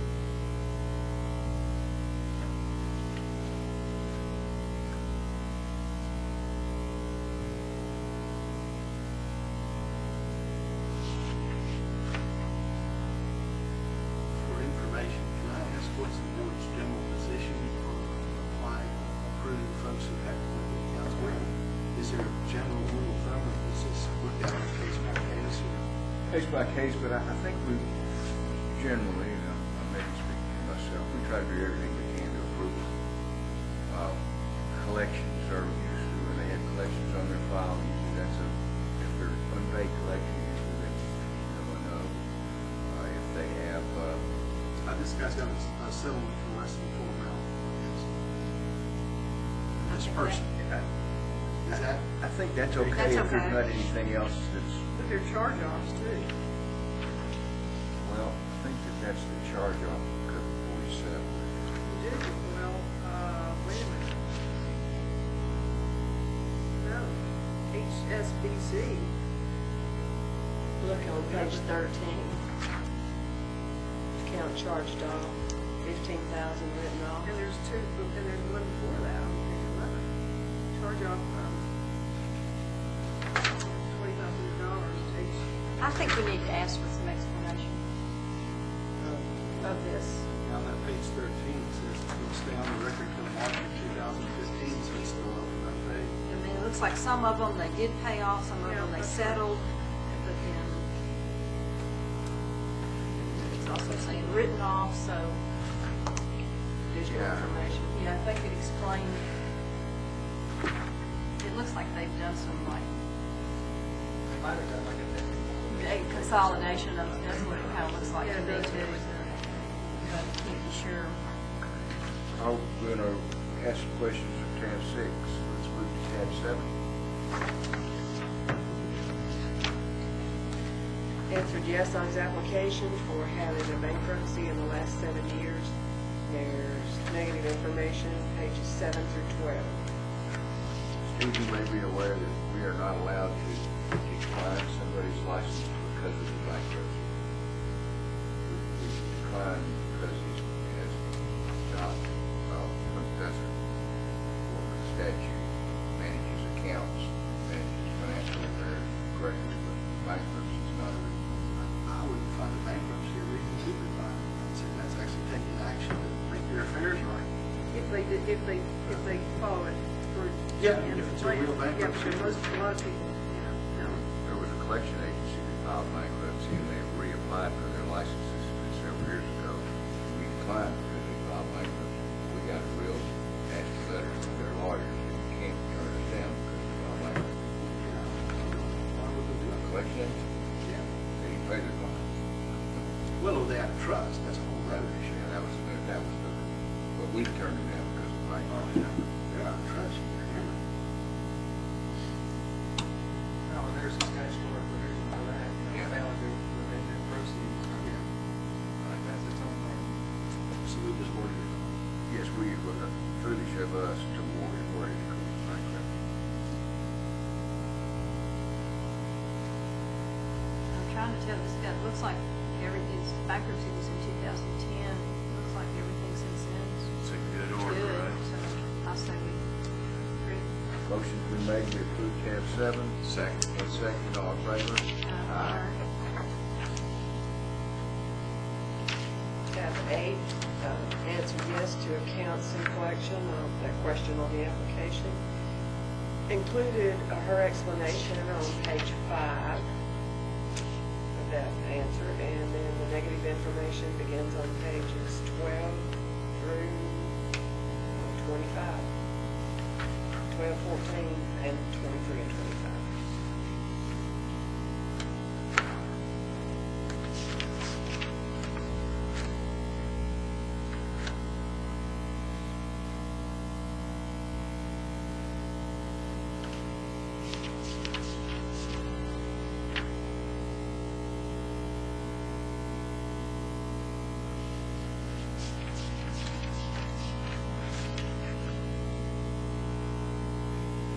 Since that time, she's cleared these accounts up. So now, Tab 8. that's what I have.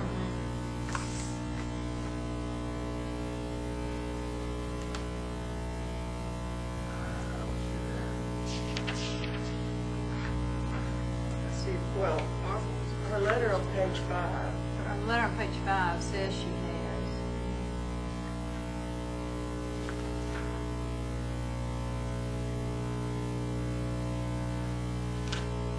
Well, I think we need a credit report if that's the case. This credit report is honest. Well, maybe I just misspoke. There were some accounts on her credit report that had been closed and others that had been paid in full. right?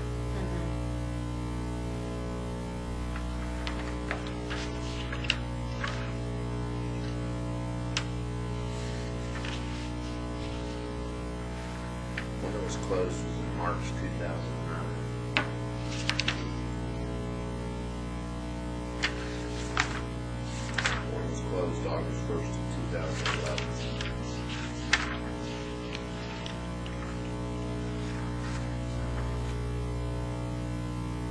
Closed in 2007.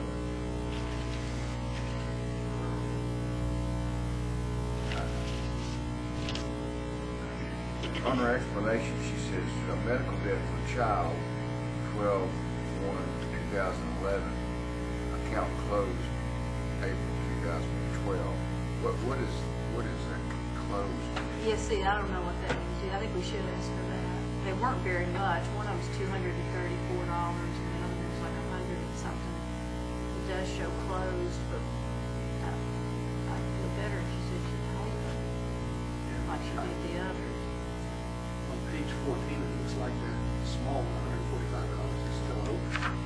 It's showing June 2000, on page 14, it's Yeah, on page 5, where she's giving her explanation, it says that account's been paid, which would be fine, but we need to see it on her credit report.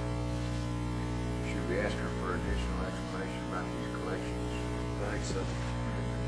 Or if she has paid full letters, Yeah, Proof of paid full payment. letters will be fine. if she has Yeah, that something like works. that, And once those letters come in, would you go ahead and approve her, or will you have to wait till she comes back to us? well, it depends on how you vote. If, you know, because just as an example, said, you know, well, vote to approve condition on satisfactory explanation. What does that mean? The 5 of them might not agree with that means based on the proof provided, so probably you'll want to say explanation coming in. Okay. Moving to tab 9 now. Yes, we are, and this is one of those civil reports. The applicant is from India. Yeah, you'd have to mix in a few of the. Sorry. There doesn't appear to be any negative information on this report, but Steve, several, as you know, there's a lot of collection agencies in India, and we get a lot of applicants from there. Our statute says credit report from a credit bureau, and they just, I think with TransUnion, they've done this, haven't they? yes. They're in India, they're trying to establish a credit reporting agency, and they call it civil. interesting name. Yeah.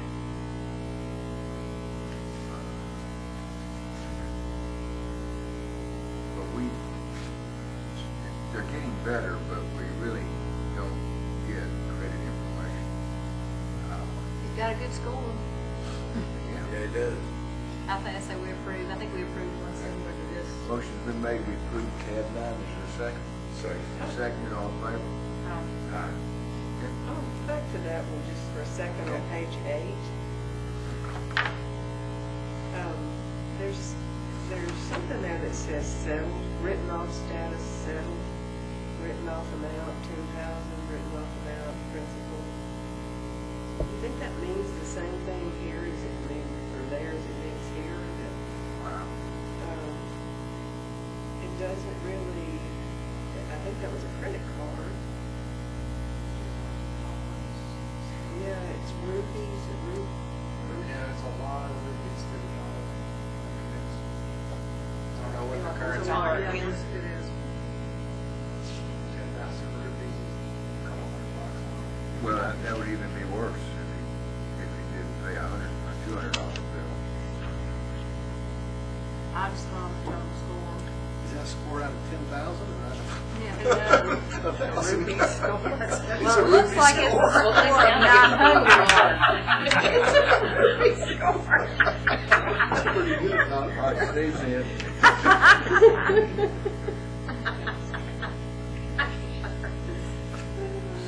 We don't really have any grounds not to approve. We That's can't right. That we sit can here and discern. say. Yeah. Exactly, I mean, I still, Stand by the approval. I do. I do. All right, All right, all in favor, say aye. Aye. Carried. Tab 10, Tab 10, new applicant answered no, he never had accounts in collection. But on pages 7 and 8, tells a different story.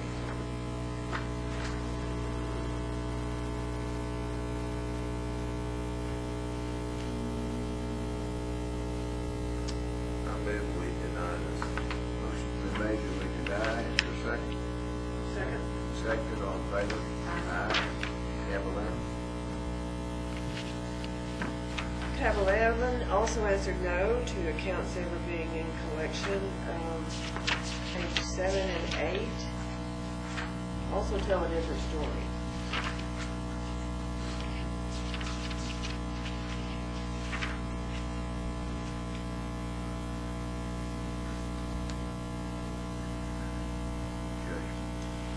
okay. They do appear to be current. The collection was paid. I move we deny based on the fact that he lied on his application. Motion's been made that we deny. Is there a second? Second. Seconded, all in favor, say aye. Aye. Tab 12, Tab 12 Is there a 12? is 13. You know, well, you moved it down to, yeah, these were the ones that the were one minute, the Yeah. last agenda item. The devil was the All right, let's go to 13, then we'll come back to 12. Susan had that problem that day, I think. I don't see 13 I don't have on 13 on my, No. my tablet. I got 13. 13. Yeah, he's got the written Then document. you look at it, tell us. Do you Tell have us what's 14? going on there, Do you have the Barbara. rest I have of them? 14, 15. We have All right, you do have 14, 15? All right, well, tab 13 is a new applicant.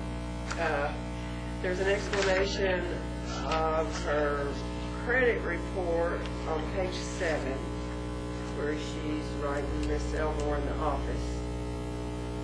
And credit reports on pages 8 and 9 showing potentially negative information. Her explanation, for those of you who don't have this in your booklets, she says, I have attached a copy of the letter for your reference as well as a copy of the TransUnion credit report submitted on behalf of this applicant. While the credit report was produced by Fidelifax, a credit report provider, the report was issued by TransUnion. I direct your attention to page 1, and then directly following, approximately 9 lines down, is titled TransUnion. Yeah, she had submitted a one-page credit report, and we've asked her to supplement that or give us more information, and that's the explanation they have. So all we have is just this one page.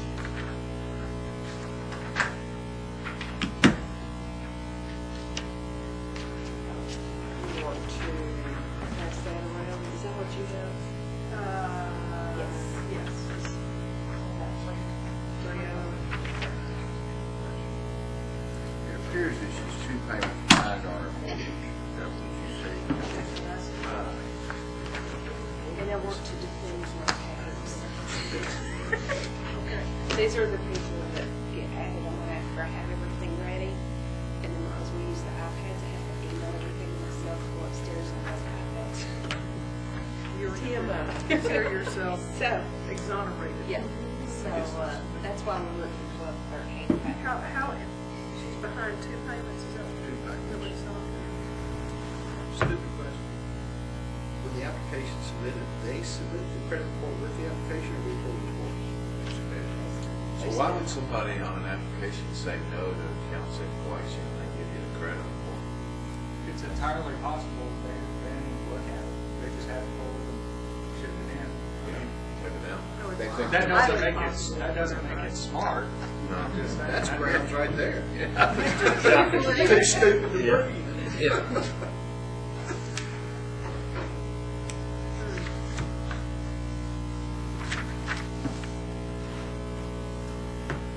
She doesn't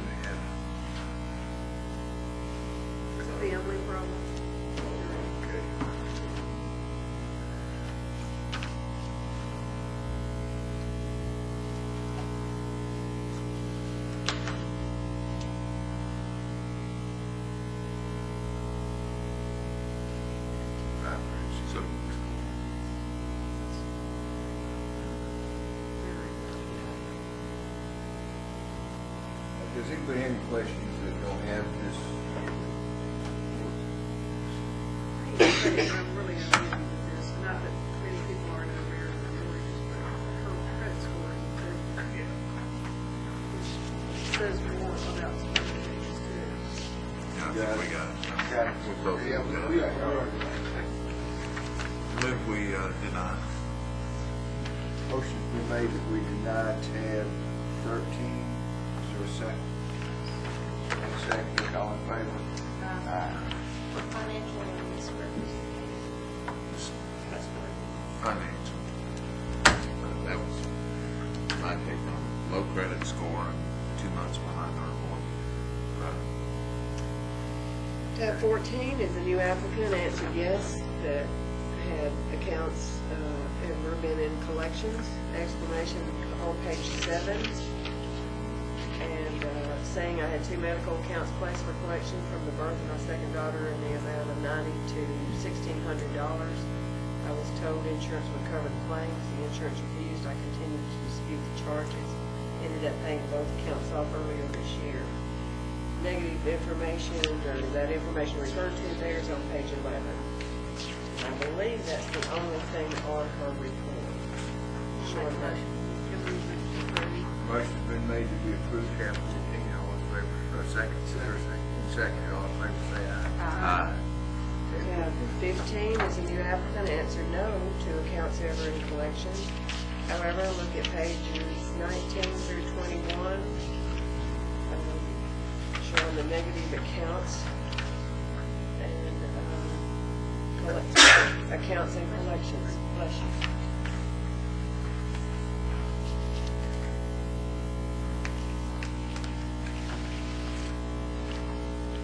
Entertain a motion to approve. Deny tab 15. So moved. So moved. Is there a second? Second, all in favor, say aye. Sorry, was that a Deny, yes. okay. The odd thing there is those accounts are really small. That's even. I know. Yeah. They can just. They can't read your credit report. They say no. They're swearing. They say no. As you recall, this morning I added one of these to the agenda, and I'm passing it around now. Did we finish tab 12? No, We're coming back to do it that. later. That's a company application.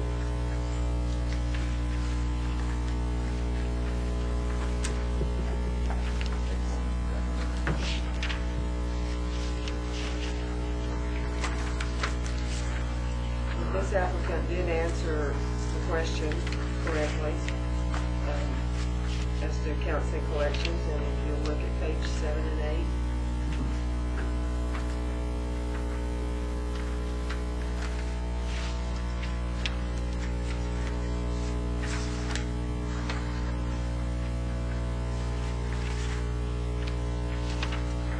This guy at least read his credit report because he's saying, I was not aware. noticed on my credit report that an account has gone to collections and researching, and I'm not aware of the matter. So at least.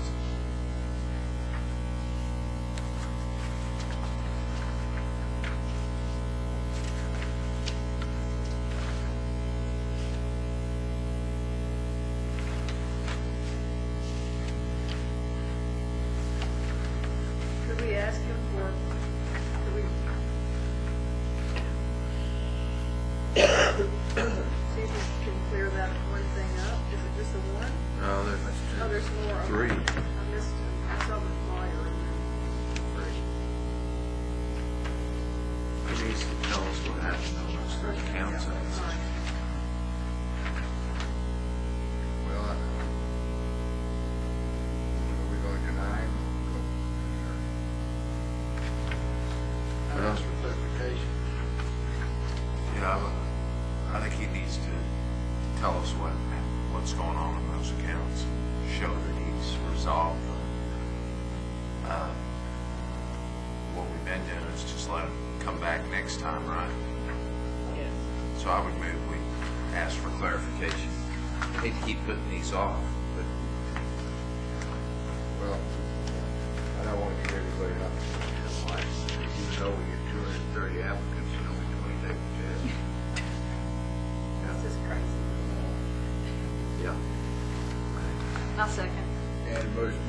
seconded, all in favor? Aye. Aye. Sorry, we've lost focus. Sorry, Bart. got this off. Just so. All in favor? He's the only one that ayed.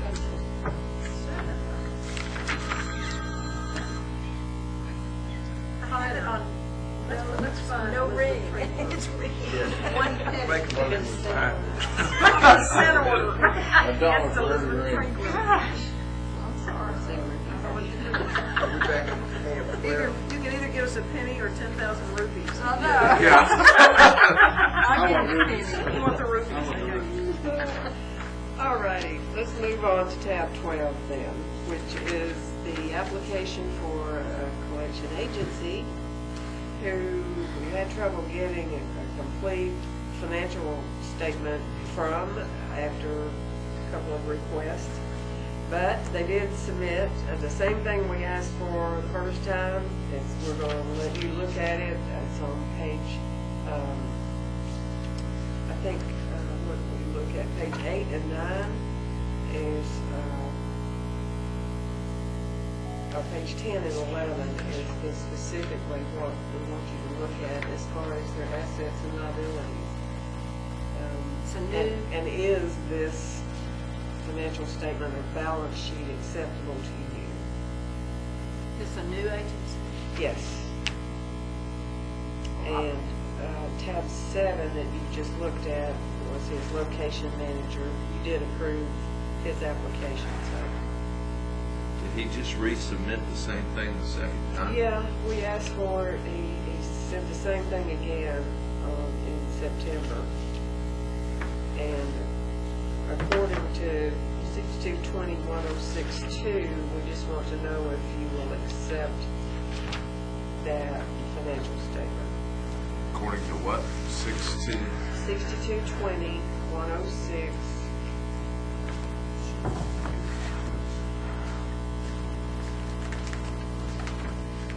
On number 7, this is a 6-month operating budget.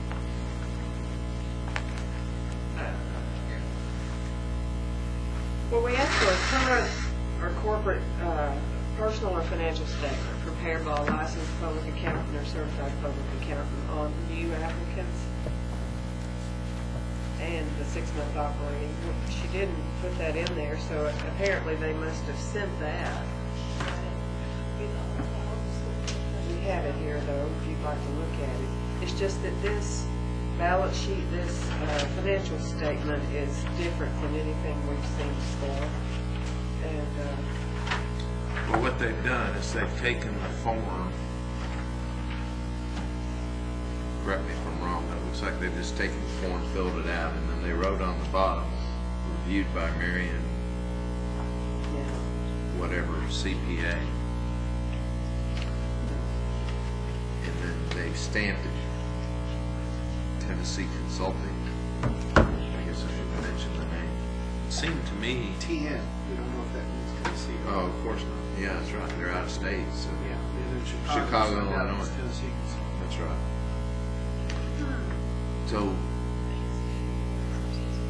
it appears to me, based on this section you referred to, it's supposed to be prepared by a licensed accountant or public accountant, certified public accountant, correct? It should be a letter from that accountant that company, That- the that's- financial, Actually, no question.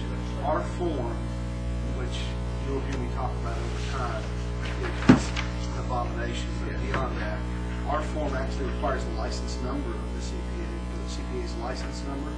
That's not on here. Yeah, it is on here. Yeah, they resubmitted it. Oh, there it is, they did? okay. License number straight on, so they did get it on the second page. First page we have. Yeah, there it is. When they Okay. resubmitted the same. Page 9 doesn't have it. Page 11 has it. The one that came in on the. Well, Reviewed as opposed to prepared, that the CPA used the word review is trouble, because a review report's something that's substantially higher than a compilation report. And so they need to compile, and you're right, there should be a review report if it's reviewed. That's a troubling word.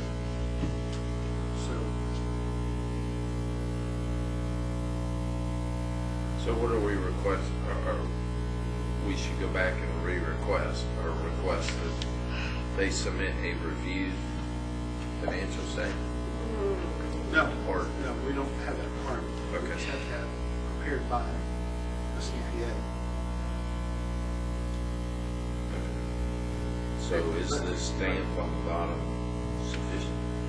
Well, we usually ask, we always ask applicants to give us a full financial statement, a complete financial statement, which includes, what's this checklist?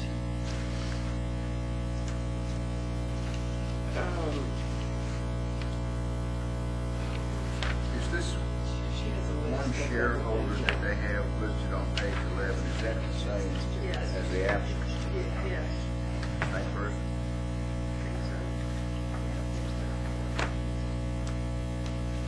The main thing about this financial statement are that the assets exceed the liability, and it's signed by a licensed CPA. So, is that enough to say they're financially sound?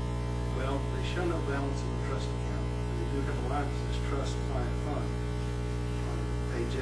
And we don't require trust accounts until renewals. On the first time Right, yeah. applicants are not required to have a trust account. But then I think what you have to do is you have to look at their 6 months operating and see if they have enough money, you know, to sustain them. And that is, so that, this is, they're going to be salaries. Am I missing something?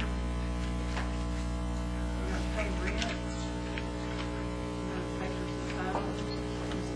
Even though, but I mean, it bothers me that it looks like a cut and paste kind of a jackleg thing. I mean, it just doesn't look, This isn't an looks like, operating budget. you know, No. it just gives me the willies to look at this. For one thing, it doesn't have any revenue.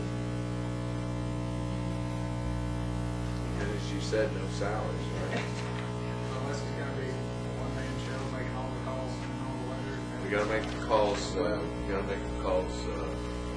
an automated system, not pay anybody. They're showing the hosted dialer, the hosting system is part of it. But what I find interesting is under liabilities and network, they have other debts, office lease, $7,200. If you look at schedule on page 7, rent is $1,850. So how many months have they been leasing that office already? They've run up $7,200 in office lease debt, and they're saying they're paying $1,850 a month. Yeah.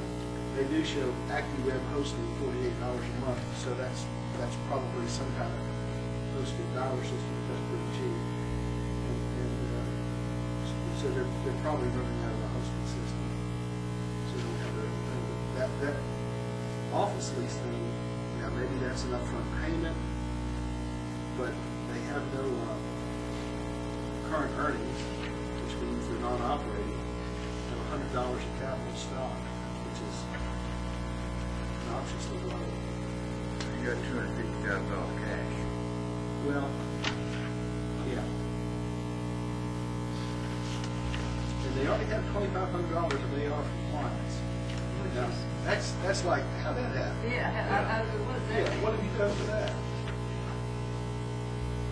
And you don't buy $25,000 of furniture and fixtures, I'm sorry, unless you bought it all at auction for one single price, which is weird. Well,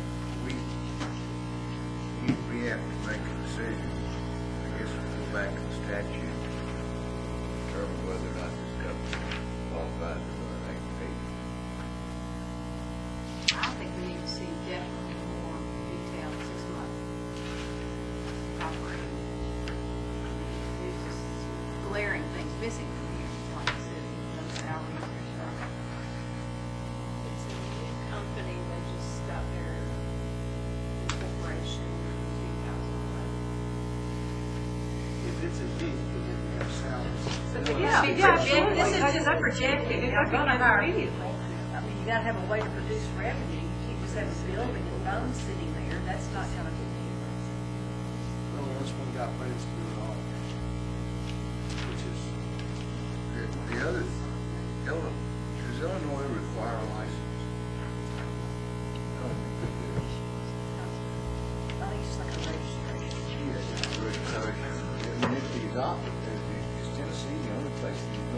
I was gonna say, I'm wondering if he is operating up there, then he would have You a would have trust to, account. that's wouldn't trust he? accounts, that would have salaries and what have you. Because there's this one. When we tell him, we don't believe him, or we tell him, we have those questions, what other questions do you have? Are you currently operating in Illinois? That'd be a good question. Where are your clients? Yeah, where are your Because clients? if you got any target consumers in Tennessee that you will be collecting these debts from, hey, who are they? Me, and they already started collecting from them. Because, I mean, maybe if you're operating in Illinois only, then that's how you have some AR with, Tennessee consumers. But if you say, no, I'm not operating in Illinois, but I have AR already, but I don't have any Tennessee people, but I want a license in Tennessee, none of that makes sense. Well, that's what I'm, and then the sloppiness of the way this paper filled out looks like whiteout has been all over it. Yeah, the Never whole a good thing on the whole financial statements. I noticed they have an $85 per month paycheck HR services expense. Remember old paychecks? Yeah. But they don't have any salary. No, he's, Well, if they're using, actually, that could happen if they're using an outside vendor to provide the employees. it could be leasing them. LBMC, Lattimore Black provides a service where you co-employ, and they provide all employment services, so that could be the rent, is, instead of called leased employees, it could be the rent. I'm trying to guess what that $1,800 is, so you don't have to have employees on your statement. You're gonna have to have a line item to pay the firm. Well, it'd be called leased employees or something, but it doesn't show up here. I move we deny this. I second. Motion's been made and seconded that we deny, let's have some discussion before we vote. If you're gonna go, you gotta have a statutory Yeah. rule-based ground for it. If you don't think you have grounds to deny it yet, then you can request additional. All right, let me amend, can I withdraw my motion? Yes. I'd like to withdraw my motion. Got it. I would, go ahead. What Donna cited was 6220-106, item 2. Current personal corporate companies are prepared by a licensed public accountant or certified public accountant, prepared by, not reviewed by. Okay. Good. I mean, that's, Here it is. because it says on the face of the statement it's reviewed by, and if someone would let that go out under their name, if that's sloppy, well, I'd check it out. Right. So, Financial statement prepared by Chris. Deny, he's getting ready to, I think, make a motion that we deny based on the fact that it was It was Reviewed, not reviewed but not prepared, Yeah, yeah. That's- statute requires preparation. Yes. In this case, it was indicated it was Yeah. only reviewed. And so if they would come back with a prepared and proper compilation. And the 6-month operating budget, was that satisfactory? They submitted? Because that's another requirement too. It shows no revenue. Yeah, It so shows it's no included here in these. 6220. It's the board's decision, but if you wanted to get that between now and the next board meeting to get this fixed and get it back to you, and then give a final vote, or deny based on that, and we can do it again, go from scratch. But either or. my preference would be, I'd like to make the motion we deny based on that section that was just quoted for that reason. And after we get See the what he second, comes back with, I don't have questions. She can come up, is there anything to prohibit her from coming back with a different, after she reads that or not? After she knows what the reason for, It's a hint, it's not.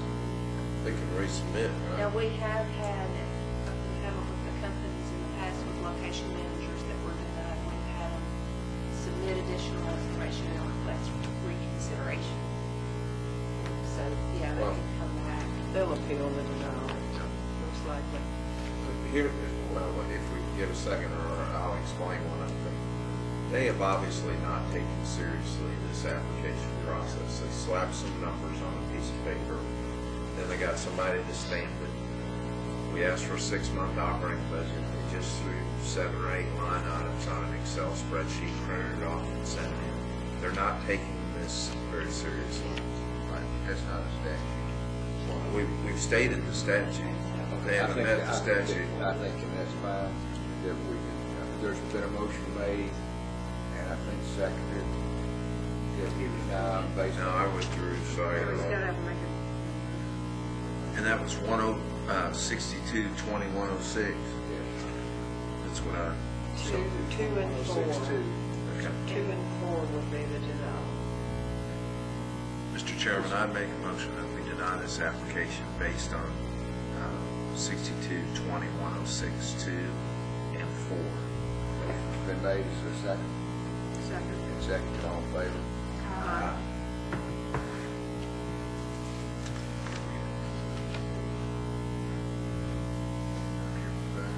Is there any other new business or unfinished business? I have one item I'd like to ask you about and see what your opinion would be. Occasionally we get complaints in here that are not notarized, not signed and notarized. And I think according to, yes, we do have a quorum. You say quorum? I'm careful. According to Mr. Bond, who is your previous attorney, I was educated as not to process a complaint unless it was signed and notarized. Yet, we get some complaints in that we feel, discuss it with Mr. Whitaker, and they seem sound, and I think we had one recently from a lady who lived up in East Tennessee who was an invalid, and she couldn't get out, and she apologized for not getting it notarized, but we felt like it should have been processed anyway. But we sent it on back to her. Hated to do that, but it's been your policy, your unwritten policy, I think, not to process it unless they are. So what I would like is for you to allow me the discretion to open a complaint that is not notarized. Does the law require notarization? Actually, it does not. It says the board may. I'll let Chris find it and read it to you. If it requires an investigation, I think it shall be signed and notarized. Otherwise,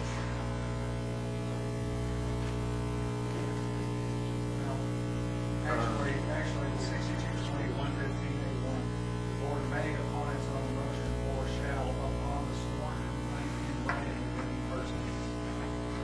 Thank you, Scott. Does the word sworn mean notarized, or does it mean? That's the most common form of swearing in this context. I mean, they're not gonna show up here, I do solemnly swear that this is a true complaint, I want to talk about it verbally, you know. To make it a sworn complaint, it has to have some third-party recognition of the complaint. Yeah, and I mean, it's, you know, just have it, write it out or have it written out. You can even type it and then take it to somebody who's going to read it out. 62-20-115-81. So when it says the board may, upon its own motion, that means we could take anybody's complaint, we could open up a complaint of our own based on somebody's Yeah. writing, or here's I mean, I would say that might be a way to address the situation that Donna was talking about. The only thing I would say about that is if you are going to accept such a complaint, probably needs to be some sort of preliminary review first to see, you know, based on what's alleged or what proof you have, whether it's a case you can make. Because part of the reason for the sworn complaint is at least if somebody, you know, does an affidavit, gets it notarized and sends it to us, if this person falls off the earth tomorrow, there's at least an argument to be made to the administrative law judge that this was a sworn statement and as such should be moved forward. But if it's not a sworn statement, then it absolutely is hearsay. It is not admissible. We will never see a formal hearing. So.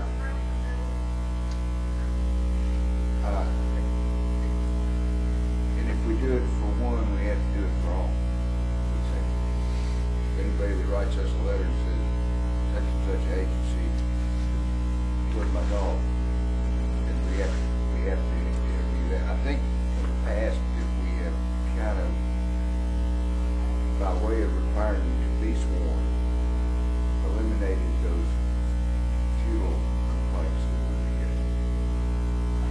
Yeah, I mean, and there's also, there's also a component to this that's not addressed specifically in the statute, but, to the extent it matters to people about whether they're telling the truth or not, or whether they're serious and want to do the complaint, if you swear to it and put it in writing, and have somebody else put an official notary stamp or something else on it, saying that, hey, that's you, and yeah, you wrote this, and you said it in.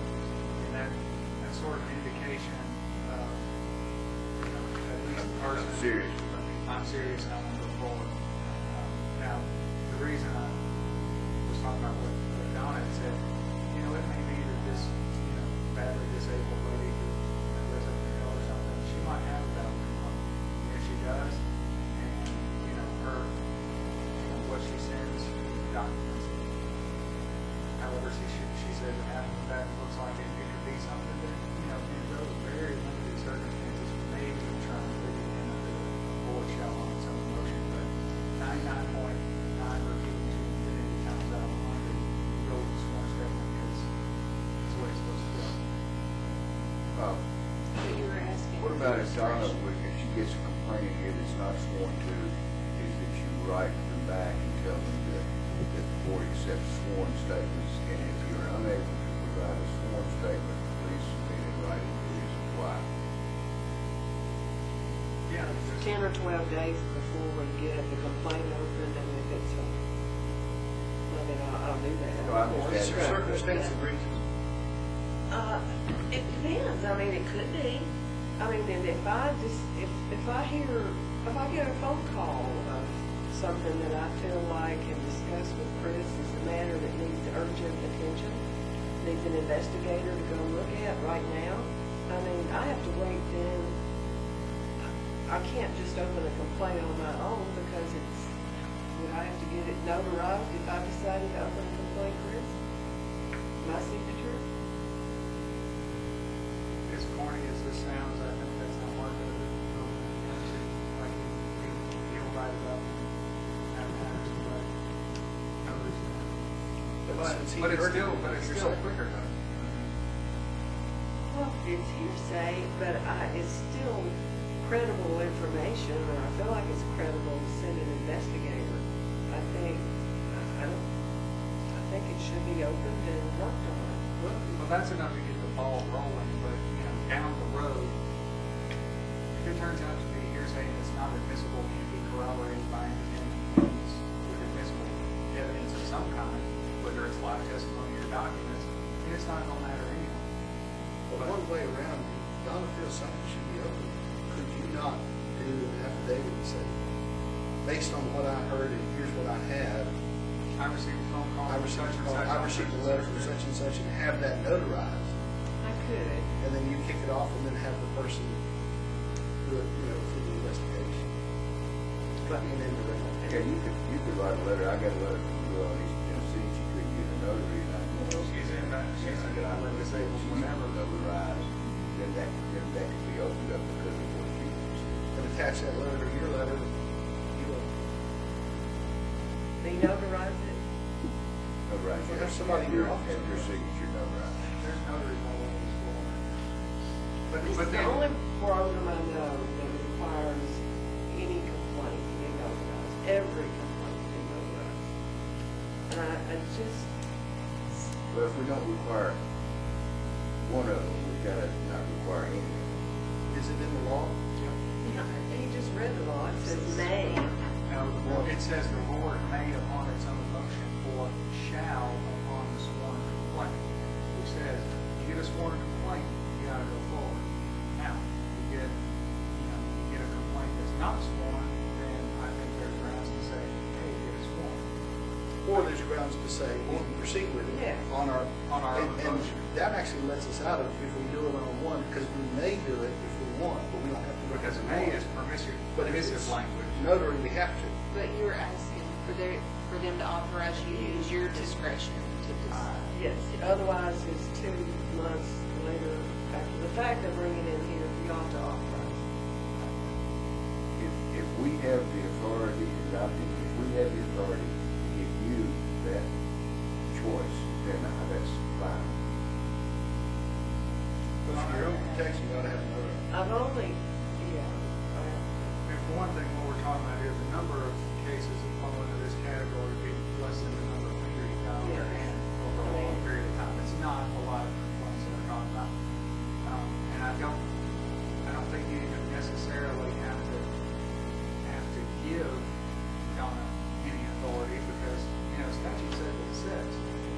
based on our reading of the statute, you know, we'll authorize Ms. Hancock to go with the board may on its own motion in certain limited circumstances where sworn complaint would not be feasible or otherwise appropriate. Something like that. I don't know if this had anything to do with what you were looking at, but one of the sad things is we get a lot of complaints that have been, they filled out a form, kind of mailed it into a government agency, and then they forwarded it to another government agency and contacted those people and said it's out of our jurisdiction, it went to this place, then that place actually sends it to us, and then we get it and we kick it back and say, we need you to fill out our form. Yeah. The AG's office sends us complaints, the Consumer Affairs sends us complaints, and they don't send them back and say, hey, notarize this and send it on to the Collection Service Board. Yeah, it gets bounced around a lot, and then we have to send it back. I mean, that's just... What would be wrong with you bringing a complaint to us and say, this is a complaint that we received, unnotarized, and you bring it to us and we look at it and we decide at that point to open it. Because we shouldn't have knowledge of complaints and complainants beforehand. Am I right, Greg? Present it anonymously the way you do the other ones. And also, if tomorrow she gets a complaint, if it's 2 months, we agree to it. Yes. And that complaint could be, if it's egregious, that's the 3 days. Well, It's one. unless it's sworn, or unless Donna decides to swear to it herself. I've done for almost 10 years now, anything you have to do, like emergency. That guy, Well, it was suggested to me that I ask you for that authority, but as Chris said, in the 4 years I've worked here, I haven't seen that, but this one time I with the lady who was disabled, and then these complaints that are sent in. well, I think you could have brought that to us, and we didn't have the authority to open it. Yes, but you didn't need, I mean, it was a month and a half later. I mean, I sent it back to her, and I really don't know what happened to it, whether she ever sent it back to us or not. I can't really check with you. But at that point, I think when Chris and I discussed this, it was suggested that I ask you, fine with me, we'll just send them back. I'll get notarized. That's what you want, how you interpret that. Well, Chris tell us that's what it said? Generally speaking, shall we on a sworn notice? You get a sworn notice, like, you gotta at least open it. Take a look at it. The other part. Without a sworn notice, you don't have to, but I think that's where the board may on its own motion comes in.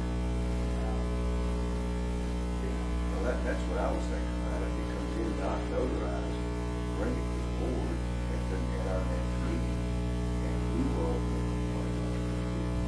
Bring it anonymously. Just say, here's a complaint, we'll notarize it. They're all anonymous. What's up? What's that gonna do to our performance already? If it's not open until the board hears it, nothing. I mean, do I write back and say we received your complaint? Well, wait a second. Can't track it without a number. No, just say, if it came in the form of a letter or something, or however it came in, just say, the first step is if you get them swear to do that. But if they say, like you said, they say, well, look, Harold, and I can't do that, okay, then the other option is, we take it to the board, and the next meeting, and ask them if they want to move forward. Now, if lightning comes out of the sky and it's one of those egregious things that nobody's seen in a decade, and it happens that it needs to be that way, we can notice and do a conference call and have that in 2 days. There's another option that you mentioned, that the board should do. Just Donna can just write the complaint up and have her signature notarized, attach the complaint to it, and it's a get go. And then, as part of the process, the person can submit their affidavit later based on getting no. I mean, I know it sounds silly, but didn't you say that? I'm not looking for an end around, it's just, it's what it is, Dick. Get that in the minutes just the way that is, and we will go by those procedures then. I think that's fine. All right, well, that's all I have. Is there any other business to come before the board? If not, we'll stand adjourned. Thank you, Mr. Chairman.